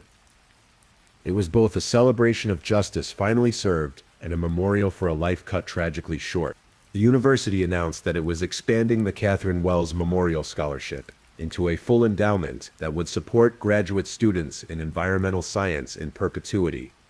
The scholarship had already helped more than 50 students complete their degrees over the past 3 decades. Catherine's legacy isn't just the scholarship or the research she might have done, said Dr. Foster, the forensic geneticist who had been instrumental in solving the case. It's also the advances in forensic science that her case has highlighted. The fact that we could solve a 30-year-old murder using techniques that didn't exist when the crime was committed shows how far we've come. Catherine's case will be studied in forensic science classes for years to come. Detective Kim, who had led the cold case investigation, reflected on the broader implications of the case. The Catherine Wells case shows that families should never give up hope for justice, Kim observed. Technology is advancing so rapidly that cases we thought were unsolvable just a few years ago are now being solved regularly. DNA evidence doesn't have an expiration date, and as long as it's properly preserved, there's always hope for resolution. The case also highlighted the importance of investigative genetic genealogy, a technique that has revolutionized cold case investigations since 2018. More than 500 cases have been solved using this method, bringing closure to families who had waited years or decades for answers. As the reception wound down, Linda Wells stood to make one final statement about her daughter and the long journey to justice. Catherine always believed in the power of science to solve problems and make the world better, Linda said. It's fitting that science, the field she loved, was ultimately what brought her killer to justice. She would have been fascinated by the genetic genealogy techniques that solved her case, and she would have been proud that her death led to advances that will help solve other crimes. We can't bring Catherine back, but we can remember her, honor her memory, and continue the work she would have done. That's how we keep her alive, by living the values she believed in, and working to make the world the kind of place she wanted it to be. As the gathered friends and family members left the reception, many spoke about how the resolution of Kat's case had brought them a sense of peace they hadn't felt in 30 years. The pain of losing her would never completely go away, but knowing that justice had finally been served allowed them to remember her life rather than just mourn her death. David Allen Mitchell was transported to the Oregon State Penitentiary that afternoon to begin serving his life sentence. At 52 years old, he will spend the rest of his life behind bars, never again able to harm another innocent person.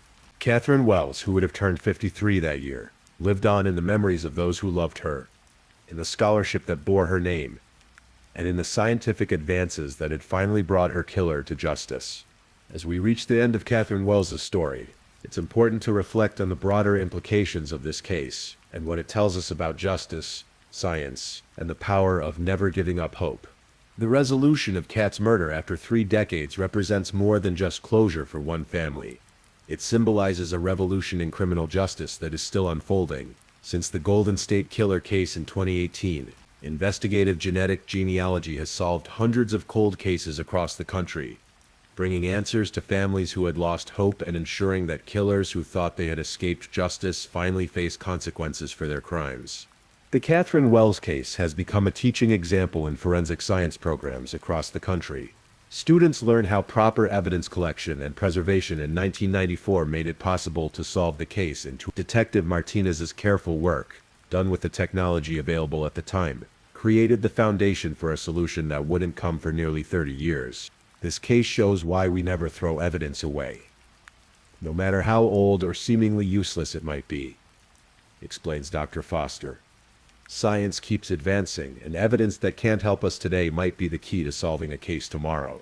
The McDonald Dunn Forest, where Kat conducted her final research trip, now features a memorial grove planted in her honor. A small plaque reads, "In memory of Catherine Wells, whose love of nature and dedication to science continue to inspire new generations of researchers and investigators." Oregon State University's environmental science program has grown significantly since Kat's time, and many students who receive the Catherine Wells Memorial Scholarship go on to make significant contributions to conservation and environmental protection, the work Kat herself had planned to do.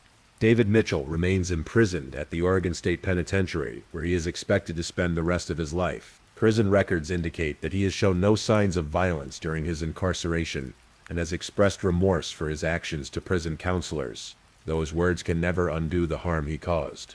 Detective Kim continues to work cold cases, using the techniques that solved Kat's murder to bring closure to other families.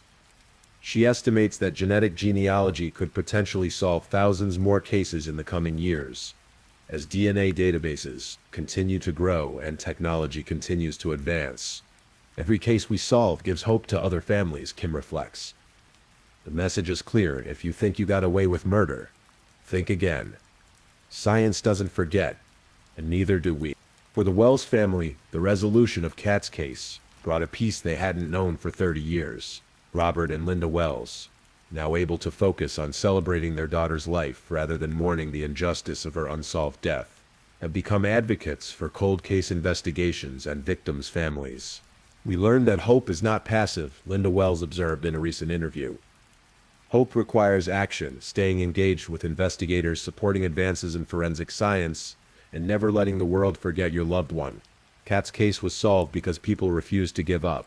The broader implications of investigative genetic genealogy continue to unfold. Privacy advocates raise important questions about the use of consumer DNA databases for law enforcement purposes, while families of victims argue that these tools represent the best hope for justice in cases that would otherwise remain forever unsolved. What remains clear is that science, the field Catherine Wells loved and planned to dedicate her life to, ultimately became the instrument of justice in her case. The DNA she unknowingly collected under her fingernails during her final moments became the key that would unlock the mystery of her death 3 decades later.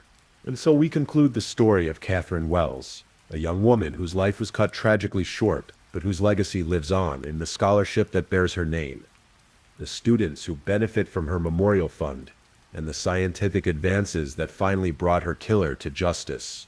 This is a story about many things: the senseless violence that can shatter lives and communities, the dedication of investigators who never give up, the power of advancing technology to solve seemingly impossible puzzles, and the strength of families who refuse to let their loved ones be forgotten. But perhaps most importantly, it's a story about hope. Hope that justice is possible, even when it seems impossible. Hope that science will continue to advance and solve the unsolvable.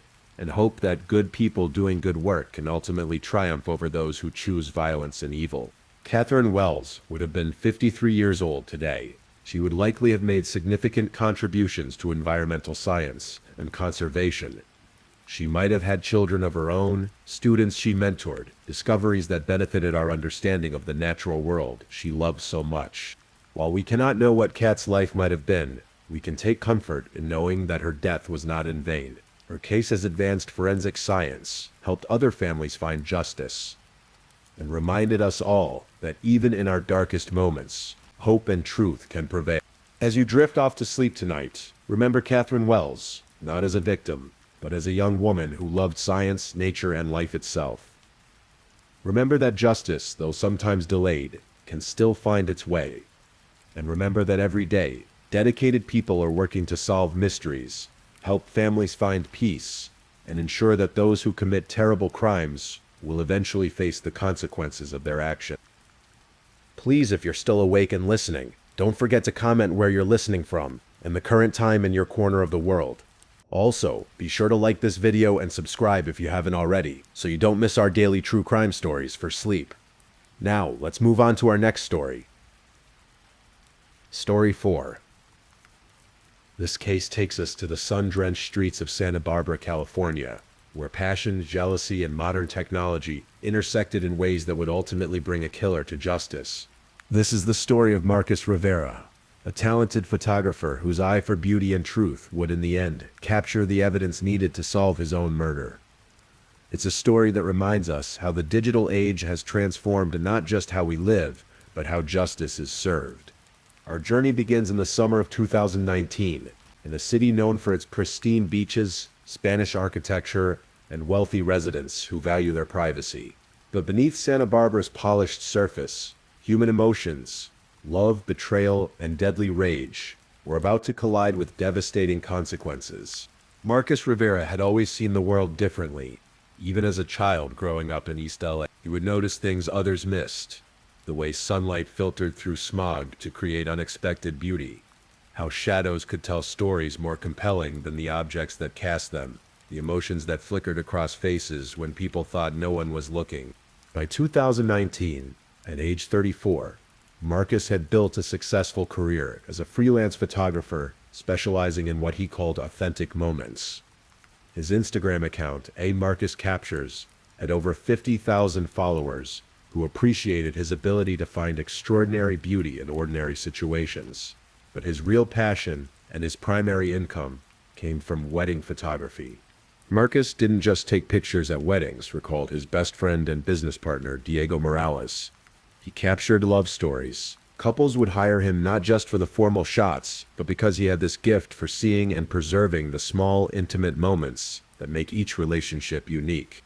Marcus had moved to Santa Barbara 3 years earlier, drawn by the perfect California light and the steady stream of high-end weddings that took place in the area's luxury resorts and vineyards. He rented a small studio apartment in the Funk Zone, an artsy neighborhood near the beach, and quickly established himself in the local wedding industry. He was known for his professionalism, his creative eye, and his ability to put nervous couples at ease. His work spoke for itself.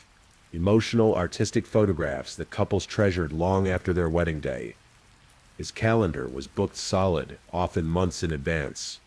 But Marcus's success came with an unexpected complication, one that would ultimately cost him his life. In March 2019, Marcus was hired to photograph the wedding of Stephanie Chen and Robert Manning at the Baccarat Resort. The wedding was lavish, 200 guests, a beachfront ceremony, and a reception that reportedly cost over. For Marcus, it was just another beautiful Santa Barbara wedding, the kind of event that had become routine in his professional life. What wasn't routine was his instant connection with Stephanie Chen. Stephanie was 28, a marketing executive for a tech company in San Francisco, who had grown up in Santa Barbara.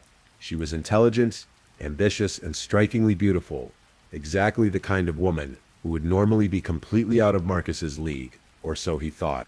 The chemistry between them was obvious to everyone at the wedding, remembered Elena Vasquez, who worked as Marcus's assistant that day. But Stephanie was marrying someone else, so we all just assumed it was one of those brief, meaningless attractions that happen sometimes. Robert Manning, the groom, was 35 and worked in private equity. He came from old Santa Barbara money. His family owned several businesses in the area and had been prominent in local society for generations. Robert was used to getting what he wanted, and what he wanted was Stephanie as his trophy wife. The wedding proceeded without incidents. Marcus took hundreds of photographs, capturing every moment from the ceremony to the late-night dancing. But those who knew him well noticed something different in his demeanor, a distraction, an unusual intensity when he was photographing the bride. I could tell something was happening, Diego said later. Marcus was always professional, but that day he seemed, I don't know, more focused on Stephanie than on the wedding as a whole. I should have said something, but it wasn't my place. 3 days after the wedding, Marcus delivered the edited photographs to the happy couple. Standard practice was to provide a digital gallery and a few prints, then move on to the next job. But in this case, Marcus found himself unable to stop thinking about Stephanie Manning. 2 weeks later, he sent her a private message through Instagram. "I hope you don't think this is inappropriate," his message read, "but I wanted to tell you that photographing your wedding was one of the most inspiring experiences of my career. You have this incredible light about you, and I hope your new husband knows how lucky he is." Stephanie's response came within hours. "Thank you for saying that. The photos are absolutely beautiful. Robert and I are so grateful for your work." It was a perfectly appropriate response. Professional, grateful, appropriate. But it opened a door that should have remained closed. Over the following weeks, their Instagram exchanges became more frequent and more personal.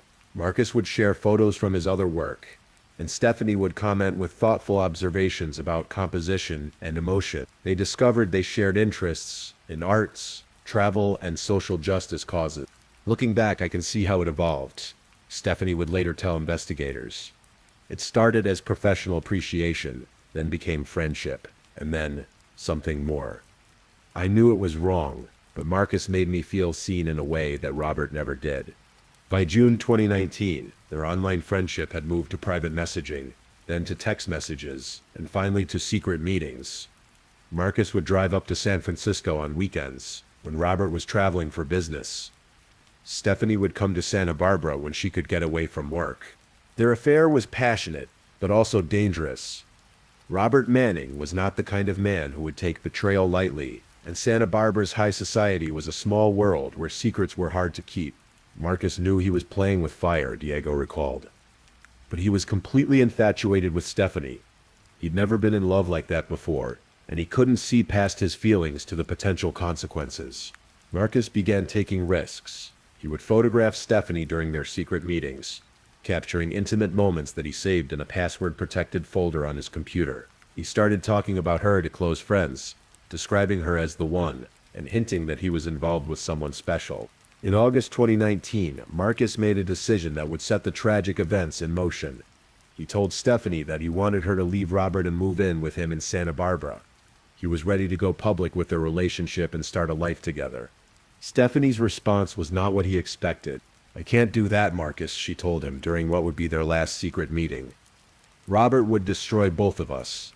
You don't understand what kind of man he is, or what kind of family he comes from. This has to end." Marcus was devastated.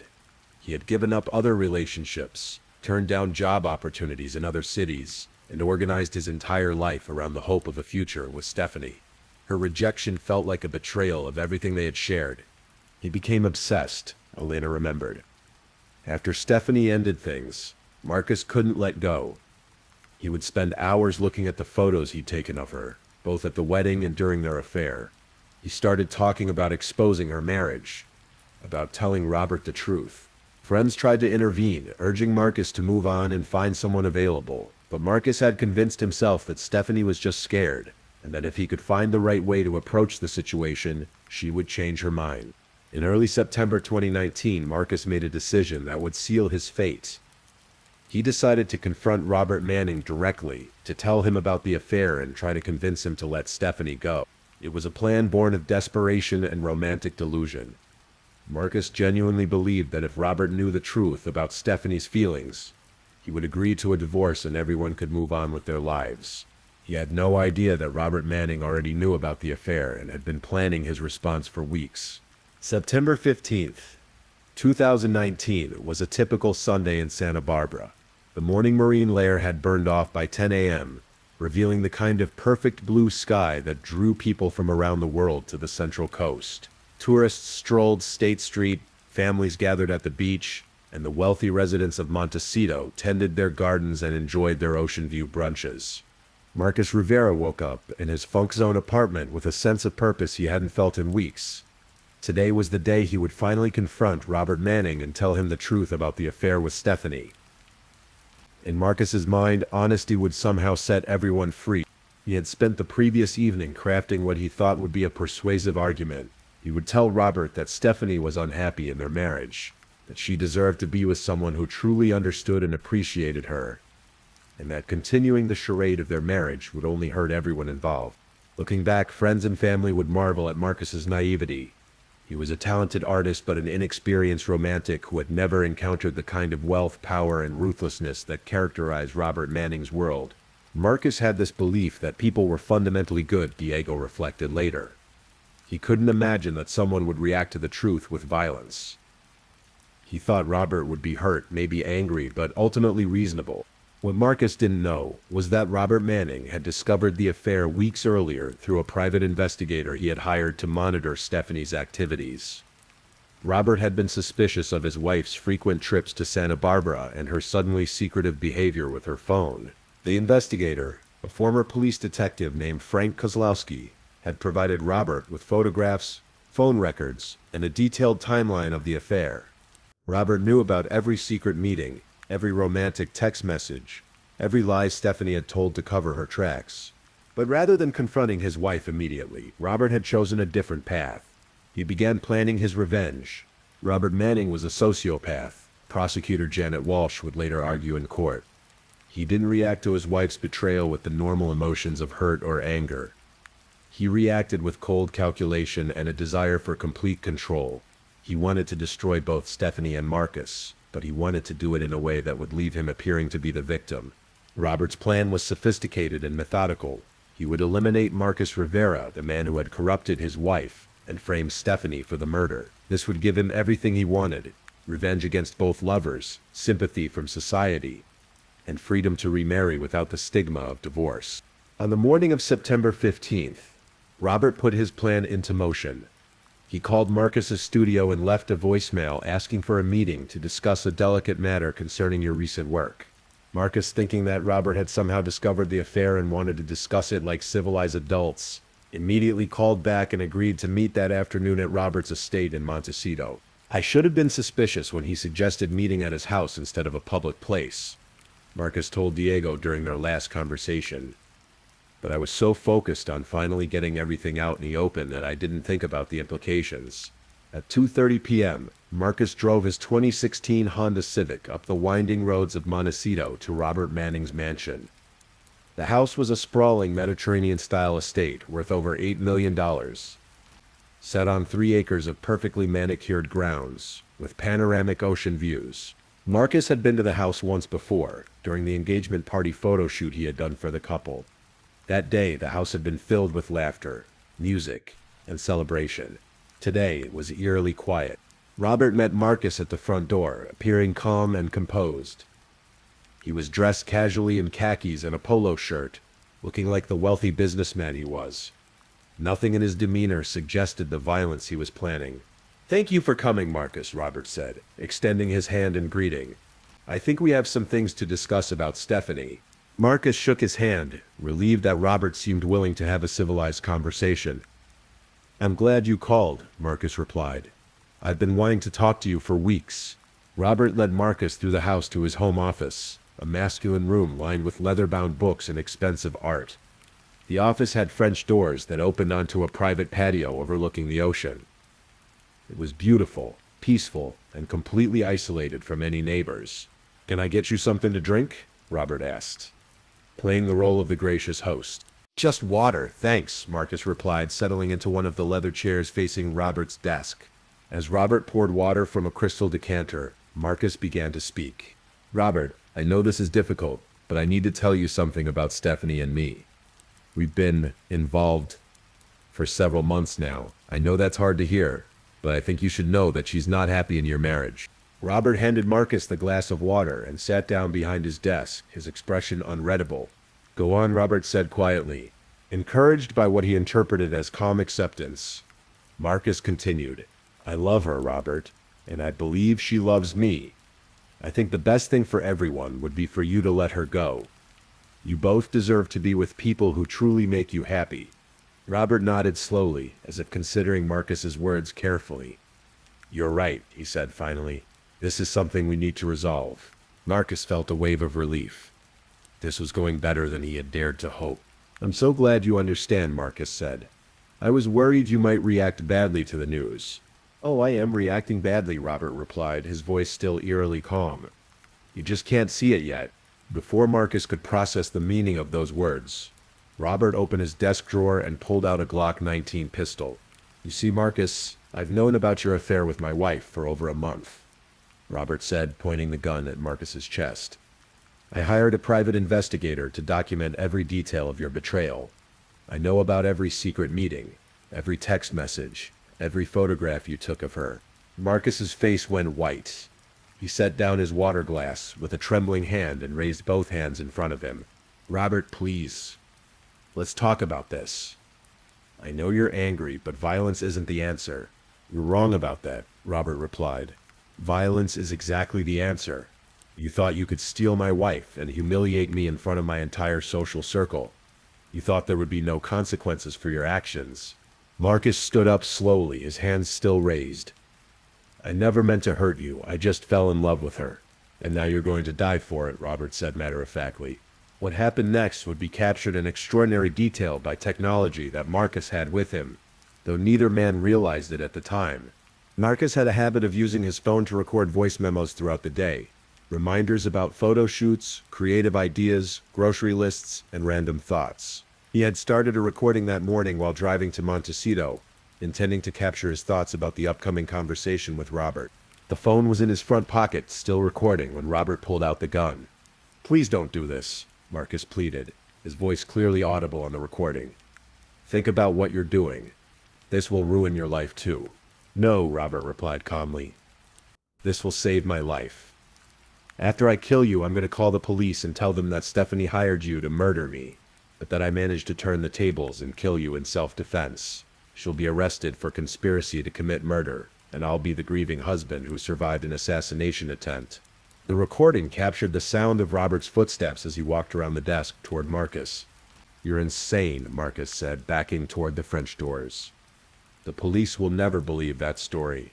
They'll believe it because I have evidence, Robert replied. I've been planning this for weeks. I have text messages that I've altered to make it look like Stephanie was asking you to kill me. I have financial records showing payments from her account to yours. I have witnesses who will testify that she seemed afraid of me and might have wanted me dead. Marcus reached behind him and tried the handle of the French doors. They were locked. The doors are locked, and the windows are bulletproof, Robert said. I had them installed last year for security. No one can hear you scream, and no one can save you. The recording captured Marcus's labored breathing as he realized the hopelessness of his situation. If you're going to kill me anyway, Marcus said, at least tell me why you married her if you're capable of this. Robert laughed, a cold sound that sent chills through everyone who would later listen to the recording. I married her because she was beautiful and she looked good on my arm, Robert said. I never loved her. Love is weakness. I owned her just like I own everything else in my life. You tried to steal my property, and now you're going to pay the price. The recording captured the sound of the safety being released on Robert's gun. Wait, Marcus said desperately. "Before you do this, I need to tell you something. Stephanie never loved you either. She told me she married you for your money and your social status. She said you were boring in bed, and that she fantasized about other men every time you touched her." It was a cruel lie designed to hurt Robert in his final moments, but it had an unexpected effect. Instead of enraging Robert, it seemed to amuse him. "I know," Robert said. "I never cared whether she loved me. I just wanted to own her." The recording captured the sound of Robert's footsteps as he moved closer to Marcus. "Any last words?" Robert asked. Marcus's response would haunt everyone who heard the recording. "Tell Stephanie I'm sorry I couldn't save her from you." The gunshot was deafeningly loud on the recording. Marcus's phone, still in his pocket, captured the sound of his body hitting the floor. Robert's satisfied sigh, and then the killer's footsteps as he began to implement the next phase of his plan. The sound of the gunshot echoed through Robert Manning's home office at 3:47 p.m. on September 15, 2019. Marcus Rivera lay dead on the Persian rug, his blood slowly seeping into the expensive fibers. Robert Manning stood over the body, feeling a sense of satisfaction and control that he hadn't experienced since discovering his wife's affair. But Robert's work was far from over. He had spent weeks planning not just the murder, but the elaborate frame-up that would make his wife take the blame for his crime. The phone in Marcus's pocket was still recording, though Robert had no idea. Over the next hour, that recording would capture the chilling sounds of a sociopath methodically destroying 2 lives while believing himself to be completely in control. Robert's first step was to stage the scene to support his plan's story. He needed to make it look like he had killed Marcus in self-defense during a home invasion that Stephanie had arranged. He retrieved a crowbar from his garage and used it to break one of the French doors from the outside, creating the appearance of forced entry. He scattered some papers around his office and knocked over a lamp to suggest a struggle. He even scratched his own face and arms to create injuries that would support his claim of fighting for his life. He was incredibly methodical, Detective Lisa Chen would later observe. Every detail was calculated to support his story. He understood that the physical evidence would be crucial, so he created exactly the evidence he needed. Next, Robert planted evidence to implicate Stephanie. He took Marcus's phone and used it to send a text message to Stephanie that read, "It's done. The money better be in my account tomorrow, like we agreed." He then used Stephanie's phone, which he had secretly cloned weeks earlier using spyware, to send a reply, "Thank you. I can finally be free." These fabricated text messages would be crucial to his plan. They would suggest that Stephanie had hired Marcus to kill Robert, providing both motive and apparent evidence of conspiracy. Robert's next step was more diabolical. He accessed Stephanie's bank account using passwords he had obtained through a keylogger on her computer, and transferred $25,000 from her savings to a shell account he had created in Marcus's name. This would provide apparent evidence of payment for the assassination. The financial evidence was particularly convincing, Prosecutor Janet Walsh would later note. Without knowing about Robert's access to Stephanie's accounts and his technical expertise, it would have looked like clear proof that she had paid Marcus to commit murder. At 4:52 p.m., according to the still recording phone in Marcus's pocket, Robert made his call to 911. 911, what's your emergency? My name is Robert Manning. I'm at 147 Eucalyptus Hill Road in Montecito. Someone just tried to kill me. I think I shot him. I think he's dead. Sir, are you injured? Are you in immediate danger? I'm hurt, but I'm okay. The attacker is definitely dead. Please send police and an ambulance. Units are on the way, sir. Stay on the line with me. Can you tell me what happened? A man came to my house. He said my wife hired him to kill me. He had a gun and he tried to shoot me, but I managed to get my gun out of my desk and I shot him first. Your wife hired him? Yes, I think so. He said she promised to pay him to murder me. Oh God, I can't believe this is happening. Robert's performance was Oscar-worthy. His voice shook with apparent emotion, and he sounded like a man in shock rather than someone who had just committed premeditated murder. The first police units arrived at 5:03 p.m. Officers found Robert sitting on his front steps holding a bloody cloth to his scratched face. He appeared to be in shock, trembling, and disoriented. He's in the office, Robert told the officers, pointing toward the back of the house. I shot him. I didn't have a choice. Officers found Marcus's body exactly where Robert had left him, surrounded by the carefully staged evidence of a home invasion gone wrong. The broken French door, the scattered papers, the dropped weapon.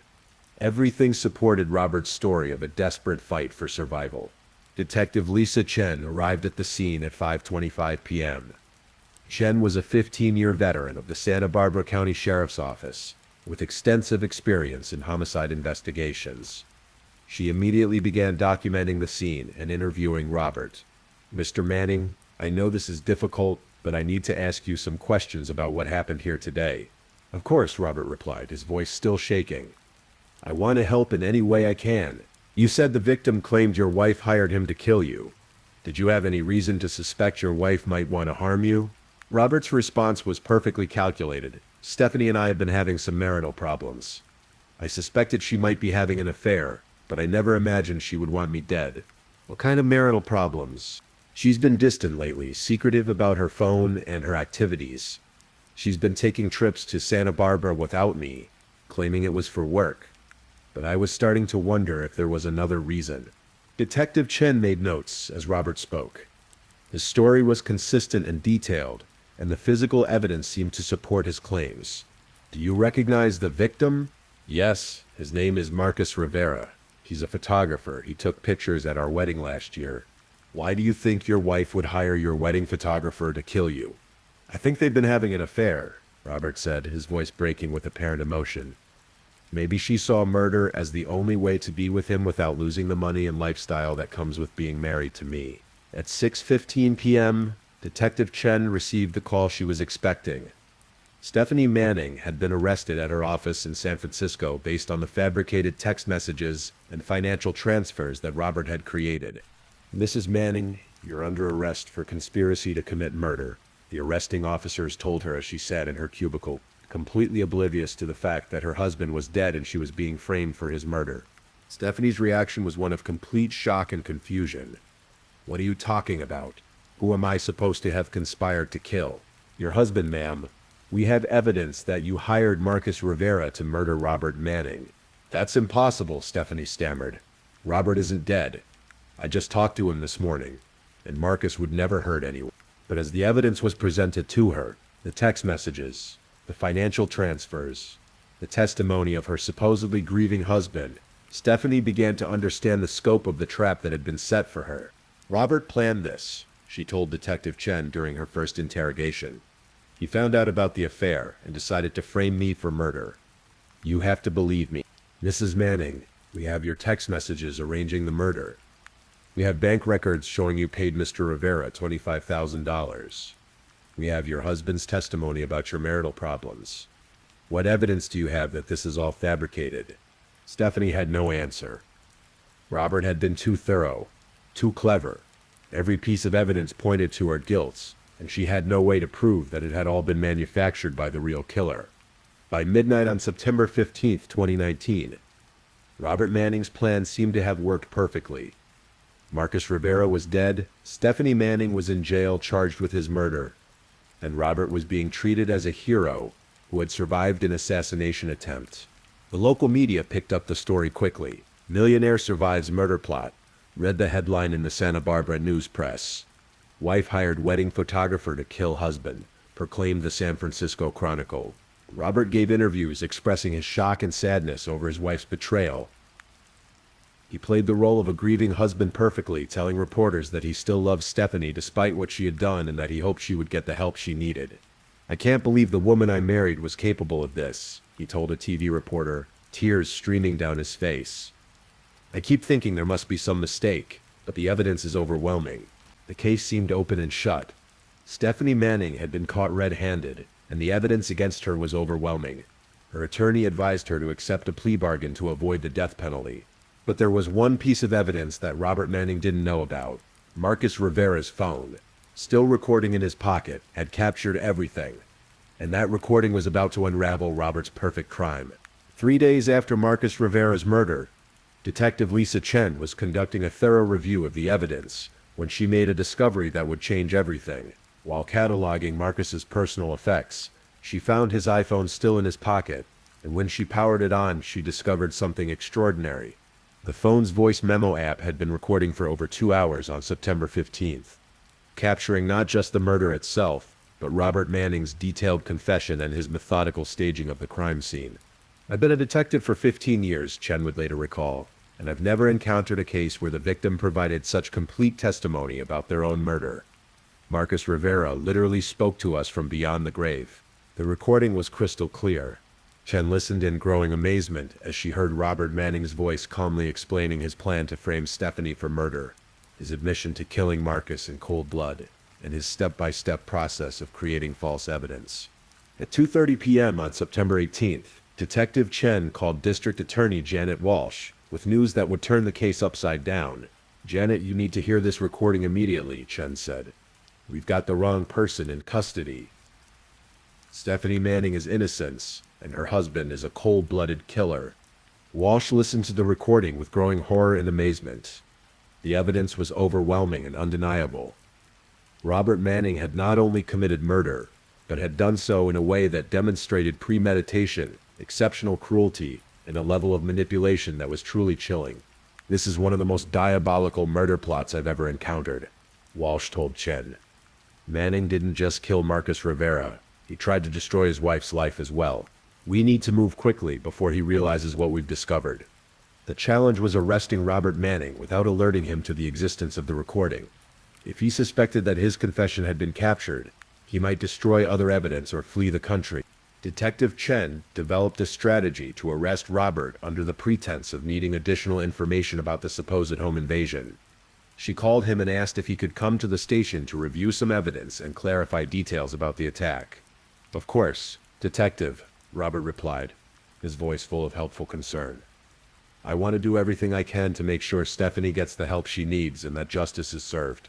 Robert's confidence was absolute. He believed his plan had worked perfectly, and that he was now playing the role of the helpful victim assisting in the prosecution of his wife. On September 19th at 10:00 a.m., Robert Manning walked into the Santa Barbara County Sheriff's Office, believing he was there to help convict his wife of attempted murder. Instead, he was about to face the most shocking moment of his life. Detective Chen led Robert to interview room 3, a windowless space equipped with recording equipment and a two-way mirror. Robert seemed relaxed and confident, still playing his role as the cooperative victim. "Mr. Manning, thank you for coming in," Chen began. "We have some new evidence in your case that we'd like you to review." "New evidence?" Robert asked, looking slightly concerned. "What kind of evidence?" "Audio evidence," Chen replied, placing a digital recorder on the table between them. "We found this recording on Marcus Rivera's phone." Chen pressed play, and Robert's own voice filled the room. "You see, Marcus, I've known about your affair with my wife for over a month. I hired a private investigator to document every detail of your betrayal." The color drained from Robert's face as he heard his own confession playing back to him.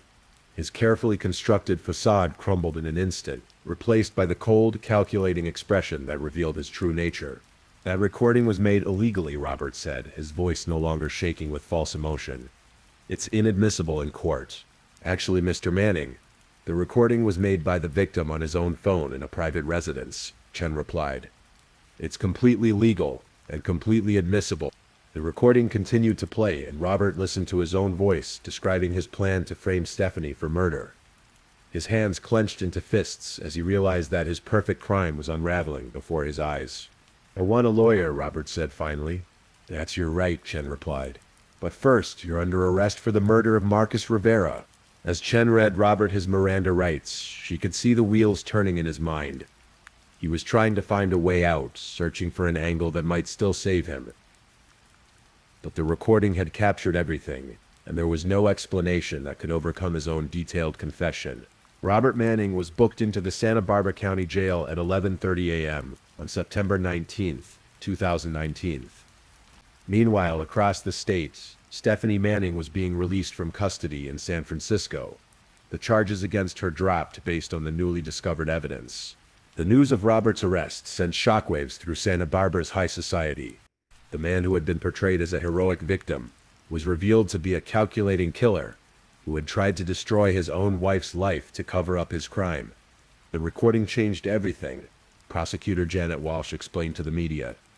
Not only did it prove Robert Manning's guilt beyond any doubt, but it also revealed the extent of his manipulation and cruelty. This wasn't just a murder, it was an attempt to frame an innocent woman for a crime she didn't commit.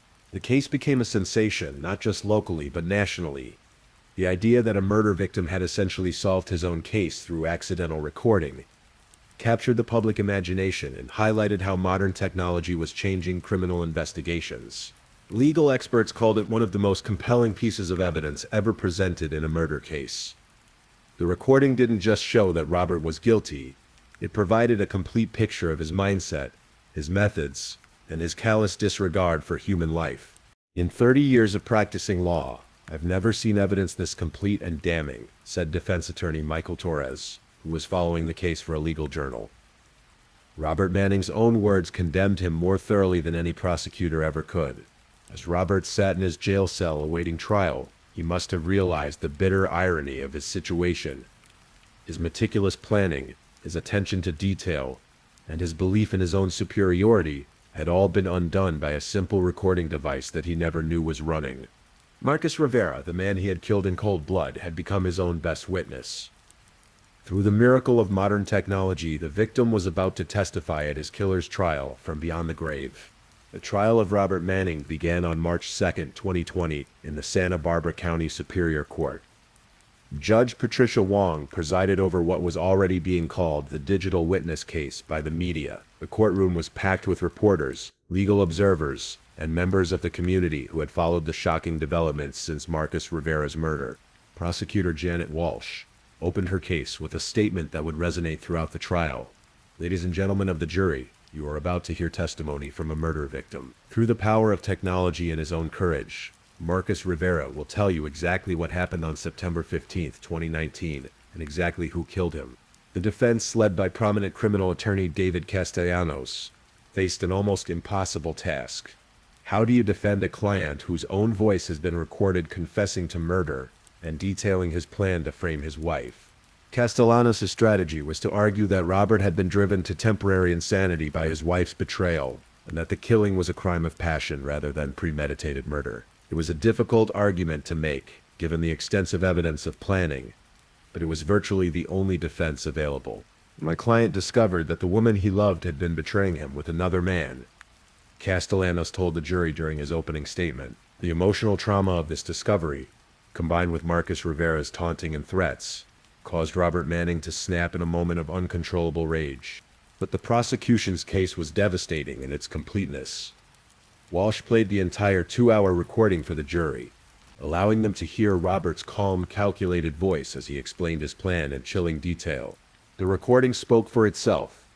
There was no evidence of sudden passion or temporary insanity. Instead, the jury heard a man who had planned every detail of the murder and frame up with cold precision.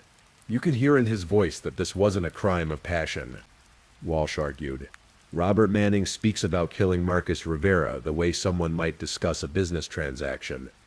There's no emotion, no regret, no indication that he's acting impulsively. This was premeditated murder, plain and simple. The prosecution also presented evidence of Robert's extensive preparation. Phone records showed he had been monitoring Stephanie's communications for weeks. Financial records revealed his creation of shell accounts and his access to his wife's banking information. The private investigator, Frank Kozlowski, testified about the surveillance Robert had commissioned to document the affair. Robert Manning didn't kill Marcus Rivera in a moment of passion, Walsh told the jury. He spent weeks planning this murder and developing an elaborate scheme to frame his innocent wife. This wasn't temporary insanity, this was the calculated action of a sociopath who saw human beings as objects to be manipulated and discarded. Perhaps the most powerful moment of the trial came when Stephanie Manning took the stand to testify about her marriage and the affair. She spoke honestly about her relationship with Robert, describing a man who was controlling, emotionally distant, and obsessed with his public image. Robert never loved me, Stephanie testified, tears streaming down her face. I was a trophy to him, a beautiful object that enhanced his social status. When I had the affair with Marcus, I wasn't just betraying my marriage vows. I was damaging Robert's property, and he couldn't tolerate that. She described the terror she felt when she was arrested and realized the scope of Robert's manipulation. I knew he was capable of cruelty, but I never imagined he would kill someone and then try to destroy my life to cover it up. The man I married was a stranger to me. The defense's case was brief and largely ineffective. Castellanos called several character witnesses who testified about Robert's previous good reputation in the community, but their testimony seemed hollow in the face of the recording evidence. A psychiatrist testified that Robert might have suffered a brief psychotic episode, triggered by the stress of discovering his wife's affair, but the prosecution's psychiatric expert effectively dismantled this theory during cross-examination. There's nothing in Robert Manning's behavior that suggests psychosis or temporary insanity, testified Dr. Sarah Martinez, a forensic psychiatrist. His actions show clear planning, rational thought, and goal-oriented behavior. He knew exactly what he was doing and why he was doing it. The trial lasted 3 weeks, but the outcome was never in doubt. The jury deliberated for less than 4 hours before returning a verdict of guilty on all charges: first-degree murder, conspiracy to commit fraud, and attempted murder for his plan to frame Stephanie. Judge Wong sentenced Robert Manning to life in prison without the possibility of parole, calling his crimes among the most callous and calculated acts of violence she had encountered in her judicial career. "Mr. Manning, you didn't just take Marcus Rivera's life," Judge Wong said during sentencing. "You attempted to destroy your wife's life as well, all to satisfy your own ego and desire for control. Your actions demonstrate a complete lack of humanity and remorse." Robert showed no emotion as the sentence was read. Even in defeat, he maintained the cold, calculating demeanor that had characterized his entire approach to the crime. The case of Marcus Rivera's murder became a landmark in the use of digital evidence in criminal prosecutions. Legal scholars and law enforcement agencies studied the case as an example of how modern technology could provide unprecedented insight into criminal behavior. "The Rivera case changed how we think about digital evidence," explained Dr. Jennifer Liu, a professor of criminal justice at UC Santa Barbara. "It wasn't just that the recording captured the crime. It captured the criminal's entire mindset and methodology. It was like having a window into the mind of a killer." The recording also sparked discussions about privacy and surveillance in the digital age. While Marcus's accidental recording had served justice, it raised questions about when and how such evidence could be collected and used. Stephanie Manning filed for divorce immediately after Robert's conviction, and eventually moved back to Santa Barbara, where she started a nonprofit organization dedicated to helping victims of domestic abuse and manipulation. She often spoke about how the experience had taught her to recognize the warning signs of controlling behavior. Robert's crime wasn't just murder, Stephanie would tell audiences at domestic violence conferences. It was the ultimate act of control. He tried to steal my identity, my freedom, and my future. The fact that Marcus's recording exposed the truth probably saved my life. Marcus Rivera's family established a scholarship fund in his name for aspiring photographers, particularly those from underserved communities. His work continues to be displayed in galleries throughout California, and his story serves as a reminder of how art and technology can intersect in unexpected ways. Diego Morales, Marcus's best friend and business partner, took over his photography business and continues to honor his memory by maintaining the same standards of artistic excellence and personal integrity that Marcus embodied. "Marcus always said that photography was about capturing truth," Diego reflected. In the end, that's exactly what he did. He captured the truth about his own murder and made sure justice was served. Robert Manning remains incarcerated at California State Prison, Sacramento. He has never expressed remorse for his crimes and continues to maintain his innocence despite the overwhelming evidence against him. He has filed numerous appeals, all of which have been unsuccessful. The case serves as a stark reminder of how domestic abuse can escalate to murder, and how modern technology, in the hands of both criminals and investigators, can shape the pursuit of justice in unexpected ways. As we close this story, we're reminded that in our digital age, the truth has a way of surviving even the most elaborate attempts to bury it. Marcus Rivera's voice, speaking from beyond the grave through a simple recording device, ensured that justice was served, and that his killer's perfect crime became his perfect downfall. The photographer's last shot wasn't captured with a camera. It was captured with his phone, and it became the most important evidence in solving his own murder. This has been another solved true crime story for peaceful sleep. Remember that even in our darkest moments, the truth has a way of emerging, and justice, though sometimes delayed, often finds a way to prevail. Sleep well, knowing that those who seek to harm others will ultimately face the consequences of their actions. Story 5. Tonight we're traveling to the desert landscapes of Phoenix, Arizona, where the scorching summer of 2024 brought more than just record-breaking temperatures. It brought a mystery that would shake the tight-knit medical community of one of America's fastest-growing cities. This is the story of Dr. Amanda Blackwood, a 34-year-old emergency room physician who vanished without a trace on the night of June 15, 2024. Her case remains unsolved, leaving behind more questions than answers, and a family still searching for the truth. Dr. Amanda Blackwood wasn't supposed to be in Phoenix. Born and raised in Portland, Oregon, she had planned to practice medicine in the Pacific Northwest, close to the rain-soaked forests and coffee shops of her childhood. But life, as it often does, had other plans.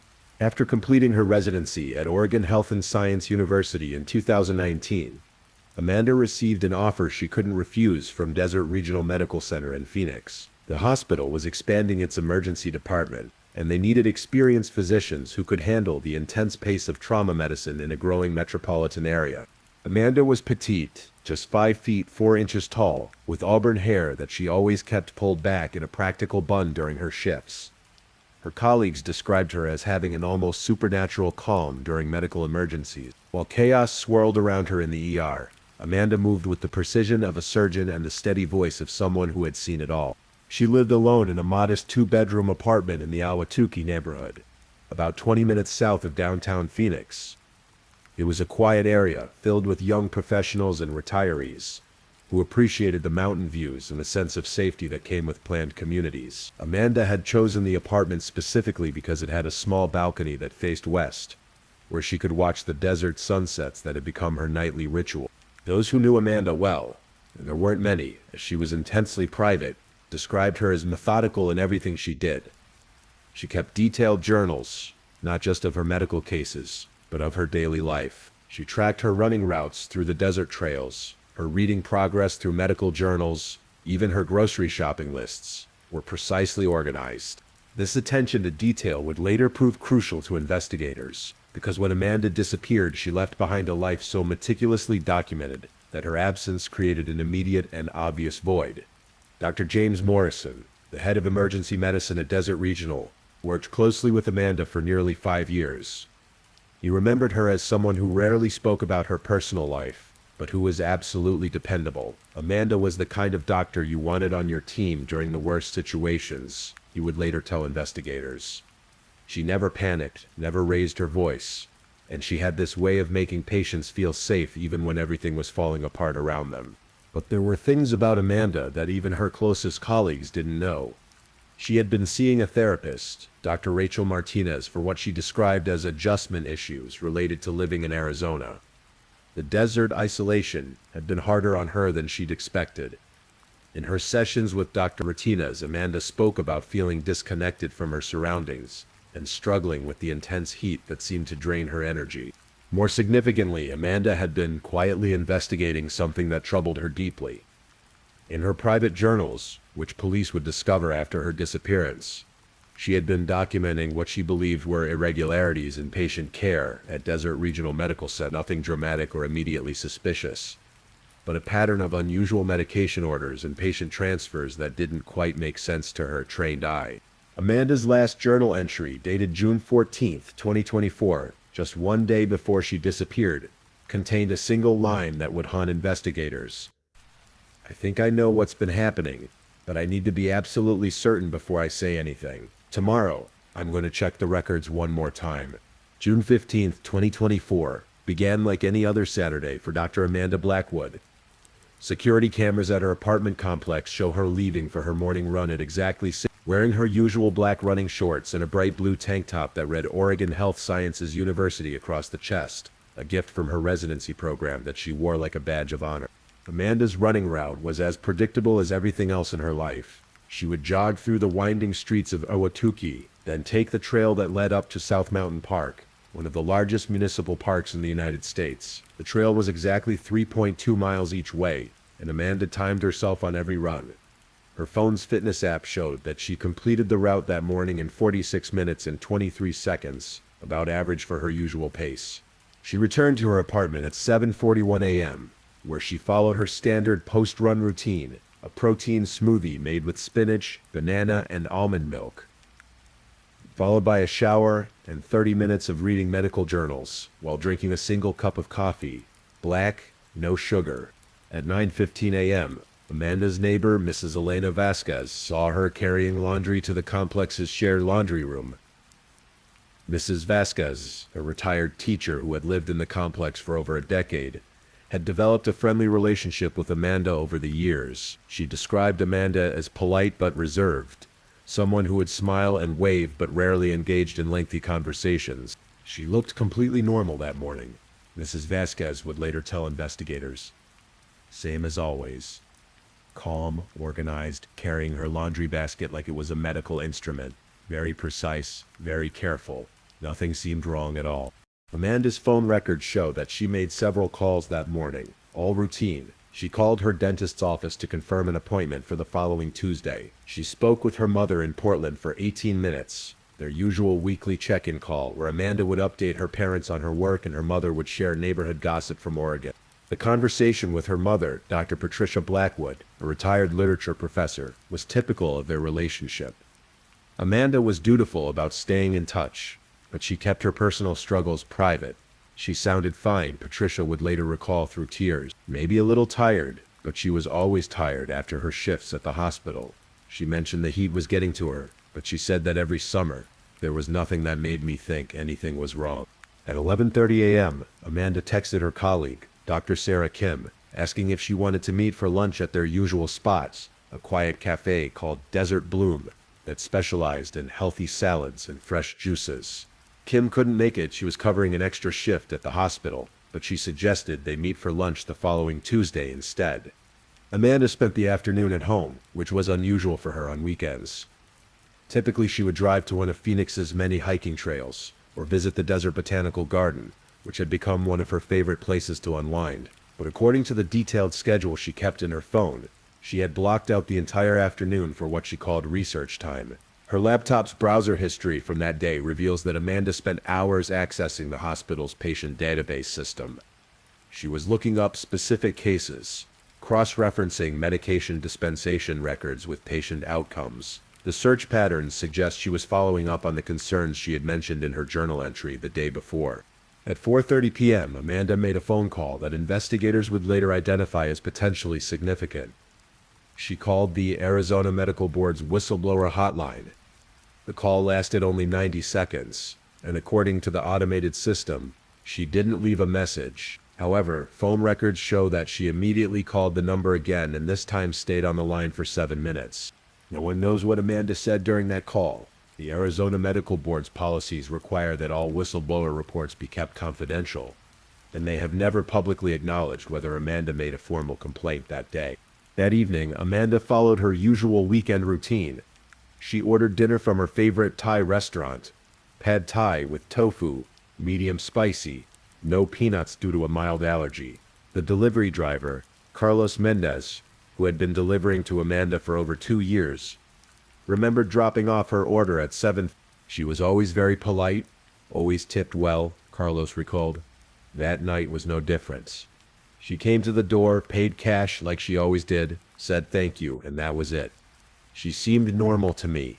Security cameras show Amanda bringing her food inside and not leaving her apartment again until 10:23 p.m. What happened during those 3 hours would become one of the most puzzling aspects of her disappearance. Amanda's phone shows no outgoing calls or texts during that time. Her laptop was closed. Her television wasn't turned on. According to investigators' reconstruction of the evening, Amanda ate her dinner, then spent time writing in her journal. The entry from that evening was never found. The journal was discovered with its last entry from June 14th, suggesting that Amanda either took the journal with her when she left, or someone else removed the final pages. At 10:23 p.m., security cameras captured Amanda leaving her apartment building. She was wearing jeans, a white cotton blouse, and comfortable walking shoes. She carried a small black purse and appeared to be walking with purpose, not like someone going for a casual evening stroll. Amanda got into her car, a silver 2021 Toyota Camry, and drove out of the apartment complex. The security camera at the exit shows her vehicle heading north toward Phoenix's city center. That was the last confirmed sighting of Dr. Amanda Blackwood alive. When Amanda didn't show up for her shift at Desert Regional Medical Center on Sunday morning, June 16th, her colleagues initially weren't concerned. Amanda had never called in sick without notice in 5 years of employment, but the hospital's scheduling system showed that she wasn't supposed to work until Monday. It was Dr. Sarah Kim who first realized something was wrong. Amanda was supposed to meet her for lunch on Tuesday, but when Sarah tried to call her Monday evening to confirm their plans, the call went straight to voicemail. That wasn't like Amanda, who was religiously attached to her phone and always responded to calls from colleagues within an hour. Sarah tried calling again Tuesday morning, then decided to drive to Amanda's apartment during her lunch break. When Amanda didn't answer her door, Sarah convinced the apartment complex's maintenance supervisor to do a wellness check. The apartment was unlocked, which immediately struck everyone as odd. Amanda was meticulous about security, always locking her door, even when she was just going to the laundry room. Inside, everything appeared normal at first glance. The apartment was clean and organized, exactly as Amanda always kept it. Her bed was made with military precision. Her dishes were washed and put away, but there were subtle signs that something was amiss. Amanda's Thai food container from Saturday night was still on the kitchen counter, partially eaten. Her laptop was open on the dining room table, though it had gone into sleep mode. Most significantly, her car keys were missing, but her purse, the one she had been carrying when she left the building, was sitting on the entrance table. The maintenance supervisor immediately called the Maricopa County Sheriff's Office, and within an hour, Detective Maria Santos arrived to begin the investigation that would consume her for months to come. Detective Santos, a 15-year veteran of the Sheriff's Office who specialized in missing persons cases, found several elements of the scene puzzling. Amanda's bed had been slept in, the sheets were rumpled and there was an indentation on the pillow. But Amanda's usual nighttime routine items were untouched. Her contact lens case was empty, suggesting she had put her contacts in, but her toothbrush was dry. It looked like she had gone to bed normally, then gotten up and gotten dressed to go somewhere. Detective Santos would later explain. But she left without taking several things that everyone who knew her said she never went anywhere without. Amanda's reading glasses were on her nightstand. Her fitness tracker, which she wore constantly and which tracked her sleep patterns, was plugged into its charger by her bed. Most puzzling of all, her house keys were still hanging on the hook by the front door. If you're leaving your apartment and you plan to come back, you take your house keys, Detective Santos noted. If you're leaving and you don't plan to come back, you might not bother. But then why lock the door behind you? The detective began interviewing Amanda's neighbors, starting with Mrs. Vasquez, who had seen Amanda doing laundry on Saturday morning. Miss Vasquez mentioned that she had heard what sounded like a car door slamming around 10:30 p.m. on Saturday night, but she hadn't looked outside to see what was happening. I watched my television shows at that time, she explained. I heard the sound, but I didn't think anything of it. People come and go from the parking lot all the time. Another neighbor, Tom Bradley, who lived directly above Amanda's apartment, told Detective Santos that he had heard what sounded like furniture being moved around in Amanda's apartment sometime after 11 p.m. on Saturday night, but he admitted he wasn't certain about the timing, and he hadn't heard any voices or sounds of distress. The most significant discovery came when Detective Santos examined Amanda's laptop. The browser history showed that Amanda had been researching something very specific in the hours before she disappeared. She had been looking up information about a particular medication called propofol, specifically its use in hospital settings and the regulations surrounding its dispensation and monitoring. Propofol is a powerful anesthetic primarily used in surgical procedures. It's also the drug that killed pop star Michael Jackson, and it's heavily regulated because of its potential for abuse and its dangerous side effects when not properly monitored. Amanda's search history showed that she had been looking up recent cases of propofol diversion, instances where medical professionals had stolen the drug for personal use or illegal distribution. She had also been researching the symptoms of propofol addiction and the methods used to detect unauthorized access to the drug in hospital settings. When Detective Santos cross-referenced these searches with Amanda's work schedule, she discovered something troubling. Amanda had been working night shifts in the emergency room during several weeks when there had been unusual inventory discrepancies in the hospital's controlled substance storage. The investigation was beginning to suggest that Dr. Amanda Blackwood hadn't simply vanished. She might have stumbled onto something that someone else desperately wanted to keep hidden. As Detective Santos dug deeper into Amanda's digital footprints, a complex picture began to emerge. Amanda hadn't just been casually researching propofol diversion. She had been conducting what amounted to her own private investigation for weeks, possibly months. Her computer contained a hidden folder labeled Inventory Analysis that contained spreadsheets tracking medication usage patterns at Desert Regional Medical Center. Amanda had been secretly documenting discrepancies between the amount of propofol ordered by the hospital pharmacy and the amount actually accounted for in patient records. The spreadsheets were meticulous, color-coded, and showed a clear pattern. Over the past 6 months, approximately 200 vials of propofol had been unaccounted for. Not missing, exactly, but dispensed according to the inventory system, without corresponding patient records to justify their use. More troubling, Amanda had identified specific staff members who had access to the controlled substance storage during the times when discrepancies occurred. She had created what amounted to a suspect list, complete with work schedules, access times, and behavioral observations. At the top of her suspect list was a name that made Detective Santos's investigation significantly more complicated. Dr. Michael Zhang, the chief of anesthesiology at Desert Regional Medical Center, and one of the most respected physicians in Phoenix's medical community. Dr. Zhang had been working at Desert Regional for 8 years, and had an impeccable reputation. He was married with 2 teenage children, lived in an expensive neighborhood in Scottsdale, and was known for his dedication to patient care and medical education. He also had unrestricted access to the hospital's controlled substance storage and worked many of the same shifts as Amanda. Amanda's notes about Dr. Zhang were careful and clinical, written in the same precise language she used for medical charting.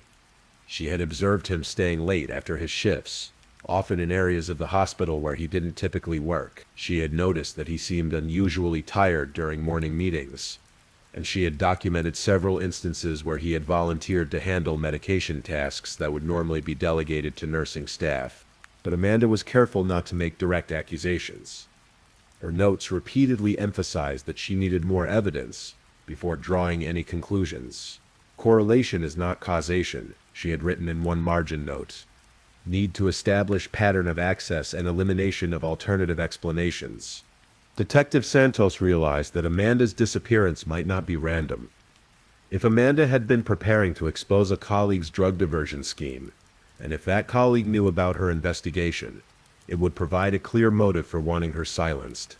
The detective's next step was to interview Dr. Zhang, but she decided to do so carefully, without revealing the full extent of what Amanda had discovered. She arranged to meet him at the hospital, ostensibly to discuss Amanda's work schedule and relationships with colleagues.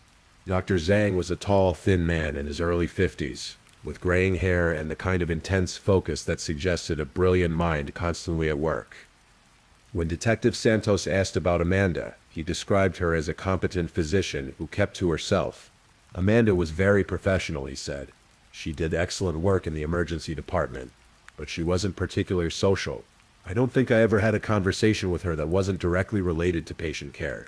When Detective Santos asked if Amanda had ever seemed concerned about anything at the hospital, Dr. Zhang paused for a moment before answering. Actually, now that you mention it, she did seem preoccupied lately. More than usual, I mean. Amanda was always serious about her work, but in the past few weeks, she seemed, distracted maybe. Like she had something on her mind. Detective Santos pressed gently. Did she ever mention any concerns about hospital procedures or policies? Dr. Zhang's response was interesting in its specificity. She asked me a few questions about anesthesia protocols about a month ago. Nothing unusual, just clarifications about dosing and monitoring requirements. Emergency physicians sometimes need to use sedation medications, so it wasn't an odd conversation, but it wasn't typical for Amanda to ask those kinds of questions. After the interview, Detective Santos felt more convinced that Amanda's disappearance was connected to her investigation. But she needed more evidence before she could take any action against Dr. Zhang or anyone else at the hospital. She decided to examine Amanda's car, which had been found 3 days after her disappearance in the parking lot of a 24-hour diner about 15 miles from her apartment. The car was unlocked, with Amanda's keys still in the ignition. Her cell phone was on the passenger seat, It's battery dead. The diner, called Mel's All-Night Cafe, was a popular spot among hospital workers and other night shift employees because it was one of the few places in Phoenix that served decent food around the clock. Several staff members from Desert Regional Medical Center were regular customers. Detective Santos interviewed the diner's overnight staff, hoping someone had seen Amanda on Saturday night. The night manager, a woman named Joyce Patterson who had been working at Mel's for over 20 years, thought she remembered seeing someone matching Amanda's description around midnight on Saturday. There was a woman, small, reddish hair, sitting in one of the corner booths, Joyce recalled. She ordered coffee but didn't touch it, just sat there for maybe an hour, checking her phone. She seemed nervous, like she was waiting for someone. Joyce's description matched Amanda perfectly, but she couldn't be certain it was her. The diner had been busy that night, and Joyce admitted her memory wasn't what it used to be.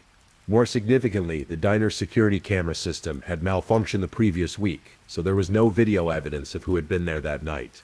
Detective Santos was beginning to suspect that someone had arranged to meet Amanda at the diner, possibly by sending her a message that led her to believe she was meeting a source who could confirm her suspicions about the drug diversion. The meeting had gone wrong somehow, and Amanda had never made it home. But without more concrete evidence, the detective was facing the same problem that Amanda had encountered in her investigation. Lots of suspicious circumstances, but no smoking gun. Detective Santos knew she needed to get inside Desert Regional Medical Center to examine the controlled substance storage and access records. And she also knew that requesting a search warrant would alert everyone at the hospital to the investigation. Instead, she decided to approach the hospital administration and request their cooperation as part of the missing persons investigation. Dr. Elizabeth Harper, the hospital's chief executive officer, was initially cooperative. She expressed concern for Amanda's safety and authorized Detective Santos to review personnel records and work schedules. But when the detective mentioned that she needed to examine controlled substance inventory records, Dr. Harper's demeanor changed noticeably. "Those records are highly confidential," Dr. Harper explained. "They're subject to federal regulations, and I can't authorize access without proper legal documentation. I'm sure you understand the sensitive nature of controlled substance tracking." Detective Santos did understand, but she also found Dr. Harper's sudden reluctance suspicious. She decided to apply for a search warrant, knowing that it would take time and that word of the investigation would likely spread throughout the hospital before she could execute it. While waiting for the warrant, Detective Santos continued interviewing Amanda's colleagues. She spoke with several nurses, technicians, and physicians who had worked with Amanda regularly. Most described her as professional but distant, echoing what Dr. Zhang had said. But one conversation provided a crucial breakthrough. Linda Rodriguez, a night shift nurse who had worked with Amanda for 3 years, mentioned something that no one else had brought up. "About 2 weeks before Amanda disappeared, she asked me some strange questions," Linda said. "She wanted to know about the process for reporting medication discrepancies, and she asked if I had ever noticed anything unusual about the way controlled substances were being handled." Linda had been working in hospitals for over 15 years and had a reputation for being observant and discreet. She told Detective Santos that she had in fact noticed some irregularities, but she hadn't known what to make of them. "There were times when the propofol count didn't match what I expected based on the procedures that had been performed," Linda explained. "Nothing dramatic, just small discrepancies that could be explained by documentation errors or timing issues. But when Amanda asked about it, I started paying more attention." Linda had begun keeping her own informal records after her conversation with Amanda. She showed Detective Santos a small notebook where she had been tracking controlled substance usage during her shifts. "I saw Dr. Zhang accessing the medication storage more frequently than usual," Linda said quietly. "He would come in during night shifts, even when he wasn't scheduled to be working. He always had plausible explanations, emergency procedures, restocking for the next day. But it seemed odd." Linda's observations corroborated what Amanda had documented in her hidden files. But Linda had something Amanda didn't. She had actually seen Dr. Zhang removing vials of propofol from the storage cabinet on nights when there were no surgical procedures requiring that medication. "I didn't say anything because Dr. Zhang is well respected, and I wasn't sure what I was seeing," Linda admitted. "But when Amanda started asking questions, I wondered if she had noticed the same things. Detective Santos now had enough evidence to focus her investigation on Dr. Zhang, but she still didn't have direct evidence connecting him to Amanda's disappearance. She needed to know if Amanda had confronted him or if he had discovered her investigation. The search warrant came through on a Friday afternoon, exactly 1 week after Amanda had vanished. Detective Santos arrived at Desert Regional Medical Center with 2 other investigators and a forensic accountant who specialized in healthcare fraud cases. The controlled substance storage area was a secure room requiring both keycard access and a personal identification number. The hospital's security system maintained detailed logs of everyone who had accessed the room, including the date, time, and duration of each visit. The access logs confirmed what Amanda and Linda Rodriguez had observed. Dr. Zhang had been accessing the controlled substance storage far more frequently than his surgical schedule would require. On several occasions, he had entered the room during night shifts when he wasn't officially working. More damning, the logs showed that Dr. Zhang had accessed the storage room on Saturday night, June 15th, the night Amanda disappeared. According to the timestamp, he had entered the room at 11:47 p.m. and stayed for 12 minutes. When Detective Santos cross-referenced this timing with the hospital's employee parking records, she discovered that Dr. Zhang's vehicle had entered the hospital parking garage at 11:23 p.m. and left at 12:18 a.m. on Sunday morning. The timeline was beginning to make sense. Amanda had left her apartment at 10:23 p.m., driving toward Phoenix's city center. She had been seen at Mel's all-night cafe around midnight, appearing nervous and checking her phone frequently. Zhang had been at the hospital during the same time frame, accessing the controlled substance storage for reasons that had nothing to do with patient care. Detective Santos suspected that Amanda had arranged to meet someone, possibly Dr. Zhang, to discuss her investigation. The meeting had taken place somewhere between the diner and the hospital, and something had gone terribly wrong. But proving this theory would require more than circumstantial evidence and suspicious timing. Detective Santos needed to find out what had happened to Amanda and where she was now. The breakthrough in the case came from an unexpected source. Dr. Zhang's wife, Helen, called Detective Santos 3 days after the search warrant was executed at the hospital. Helen said she needed to speak with someone about her husband's behavior, and she agreed to meet the detective at a coffee shop in Scottsdale. Helen Zhang was an elegant woman in her late 40s, who worked as a real estate agent in one of Phoenix's affluent neighborhoods. She appeared nervous and exhausted when she met with Detective Santos, explaining that she hadn't slept well in weeks. "Michael has been acting strangely for months," Helen said quietly. "He's been working more hours than usual, but when I call the hospital, they say he's not scheduled. He comes home at odd times, and he seems agitated and distracted." Helen told Detective Santos that her husband had been struggling with chronic back pain for over a year, stemming from an injury he sustained while mountain biking. He had been prescribed pain medication initially, but Helen suspected he had been self-medicating with drugs from the hospital. "I found vials of medication in his home office," Helen admitted. "I didn't recognize the names, but I knew they weren't prescribed to him. When I asked about them, he said they were samples for research purposes, but that didn't make sense to me." More significantly, Helen told Detective Santos that her husband had come home extremely upset on Saturday night, June 15th. He had woken her up around 1 a.m., pacing around the bedroom, and mumbling about problems at work that needed to be handled. "He said something about a colleague who was asking too many questions," Helen recalled. "I asked him what he meant, but he just said it was nothing I needed to worry about, but he was clearly worried about something." Detective Santos showed Helen a photograph of Amanda Blackwood. Helen studied it carefully, then nodded slowly. "I think I've seen her before," Helen said. "Michael pointed her out to me at a hospital charity event last year. He said she was a very good emergency physician, but also very, what was the word he used? Thorough. He said she was the kind of doctor who noticed everything and never let things slide." Based on Helen's information, Detective Santos felt she had enough evidence to bring Dr. Zhang in for questioning.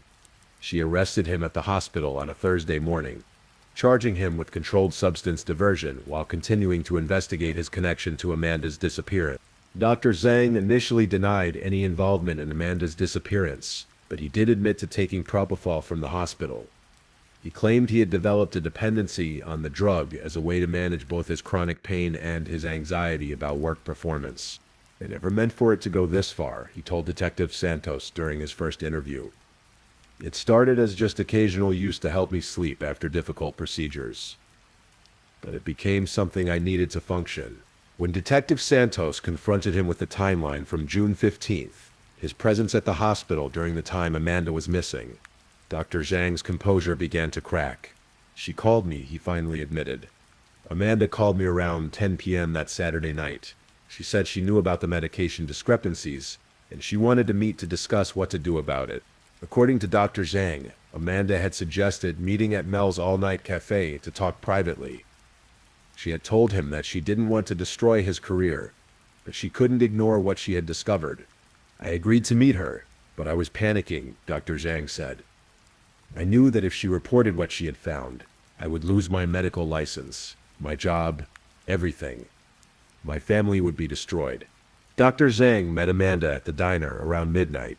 They sat in her car in the parking lot to discuss the situation privately. Amanda had brought copies of her documentation, showing him exactly what she had discovered, and explaining that she felt obligated to report the discrepancies to the hospital administration. She was very calm about it, Dr. Zhang recalled. She wasn't angry or accusatory. She just said that patient safety was at risk, and she couldn't let that continue. She gave me an ultimatum. Either I would report myself and seek treatment for my addiction, or she would report what she had found. Dr. Zhang had asked for time to consider his options, but Amanda had insisted that he make a decision that night. The conversation had become increasingly tense, with Dr. Zhang pleading for more time and Amanda remaining firm in her position. "I wasn't thinking clearly," Dr. Zhang said. "I had been using propofol for hours before she called, and I was paranoid and desperate. When she wouldn't budge on the deadline, I lost control." According to Dr. Zhang's confession, he had injected Amanda with a large dose of propofol while they were sitting in her car. The drug had rendered her unconscious within seconds. "I told myself I was just buying time to figure out what to do," he said. "But I gave her too much. By the time I realized what was happening, it was too late." Amanda had died in her car in the parking lot of Mel's all-night cafe from propofol overdose. Dr. Zhang, in a state of panic and drug-induced confusion, had moved her body to his own vehicle and driven to a remote area of the Sonoran Desert, about 60 miles south of Phoenix. "I buried her out there," he said through tears. "I told myself it was to protect my family, but I know that's not true. I was just trying to protect myself." Dr. Zhang led investigators to the location where he had buried Amanda's body. She was found on a Friday morning in early July, exactly 3 weeks after she had disappeared. The medical examiner confirmed that she had died from propofol poisoning. Dr. Michael Zhang was charged with second-degree murder and multiple counts of controlled substance diversion. He ultimately pleaded guilty to manslaughter and was sentenced to 15 years in prison. He lost his medical license and was ordered to pay restitution to Amanda's family. The case highlighted serious gaps in hospital-controlled substance monitoring and led to new protocols at Desert Regional Medical Center and other hospitals throughout Arizona. Amanda's research into the medication discrepancies was used to implement better tracking systems designed to prevent similar diversions in the future. Dr. Amanda Blackwood was remembered by her colleagues as a physician who had died trying to protect patient safety. Her family established a foundation in her name that provides grants for medical professionals seeking treatment for substance abuse and supports research into healthcare safety protocols.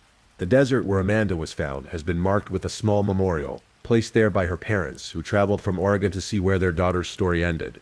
It's a quiet place, surrounded by the kind of vast, beautiful landscape that Amanda had been learning to love during her years in Arizona. Her case serves as a reminder that even in professions dedicated to healing and helping others, human weaknesses and desperation can lead to tragedy, and it stands as a testament to the courage of those who, like Amanda, are willing to speak up when they see something wrong, even when that courage comes at the ultimate cost. This has been the story of Dr. Amanda Blackwood, a case that reminds us that the truth, however difficult, must always be pursued. Rest well and remember that even in the darkest mysteries, justice can prevail when good people refuse to stay silent. Thank you for listening to tonight's true crime story.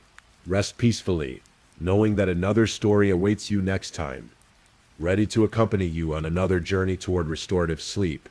But if you're still awake, don't forget to like and subscribe so you don't miss our next true crime stories. And until next time, stay safe and take care. Good night.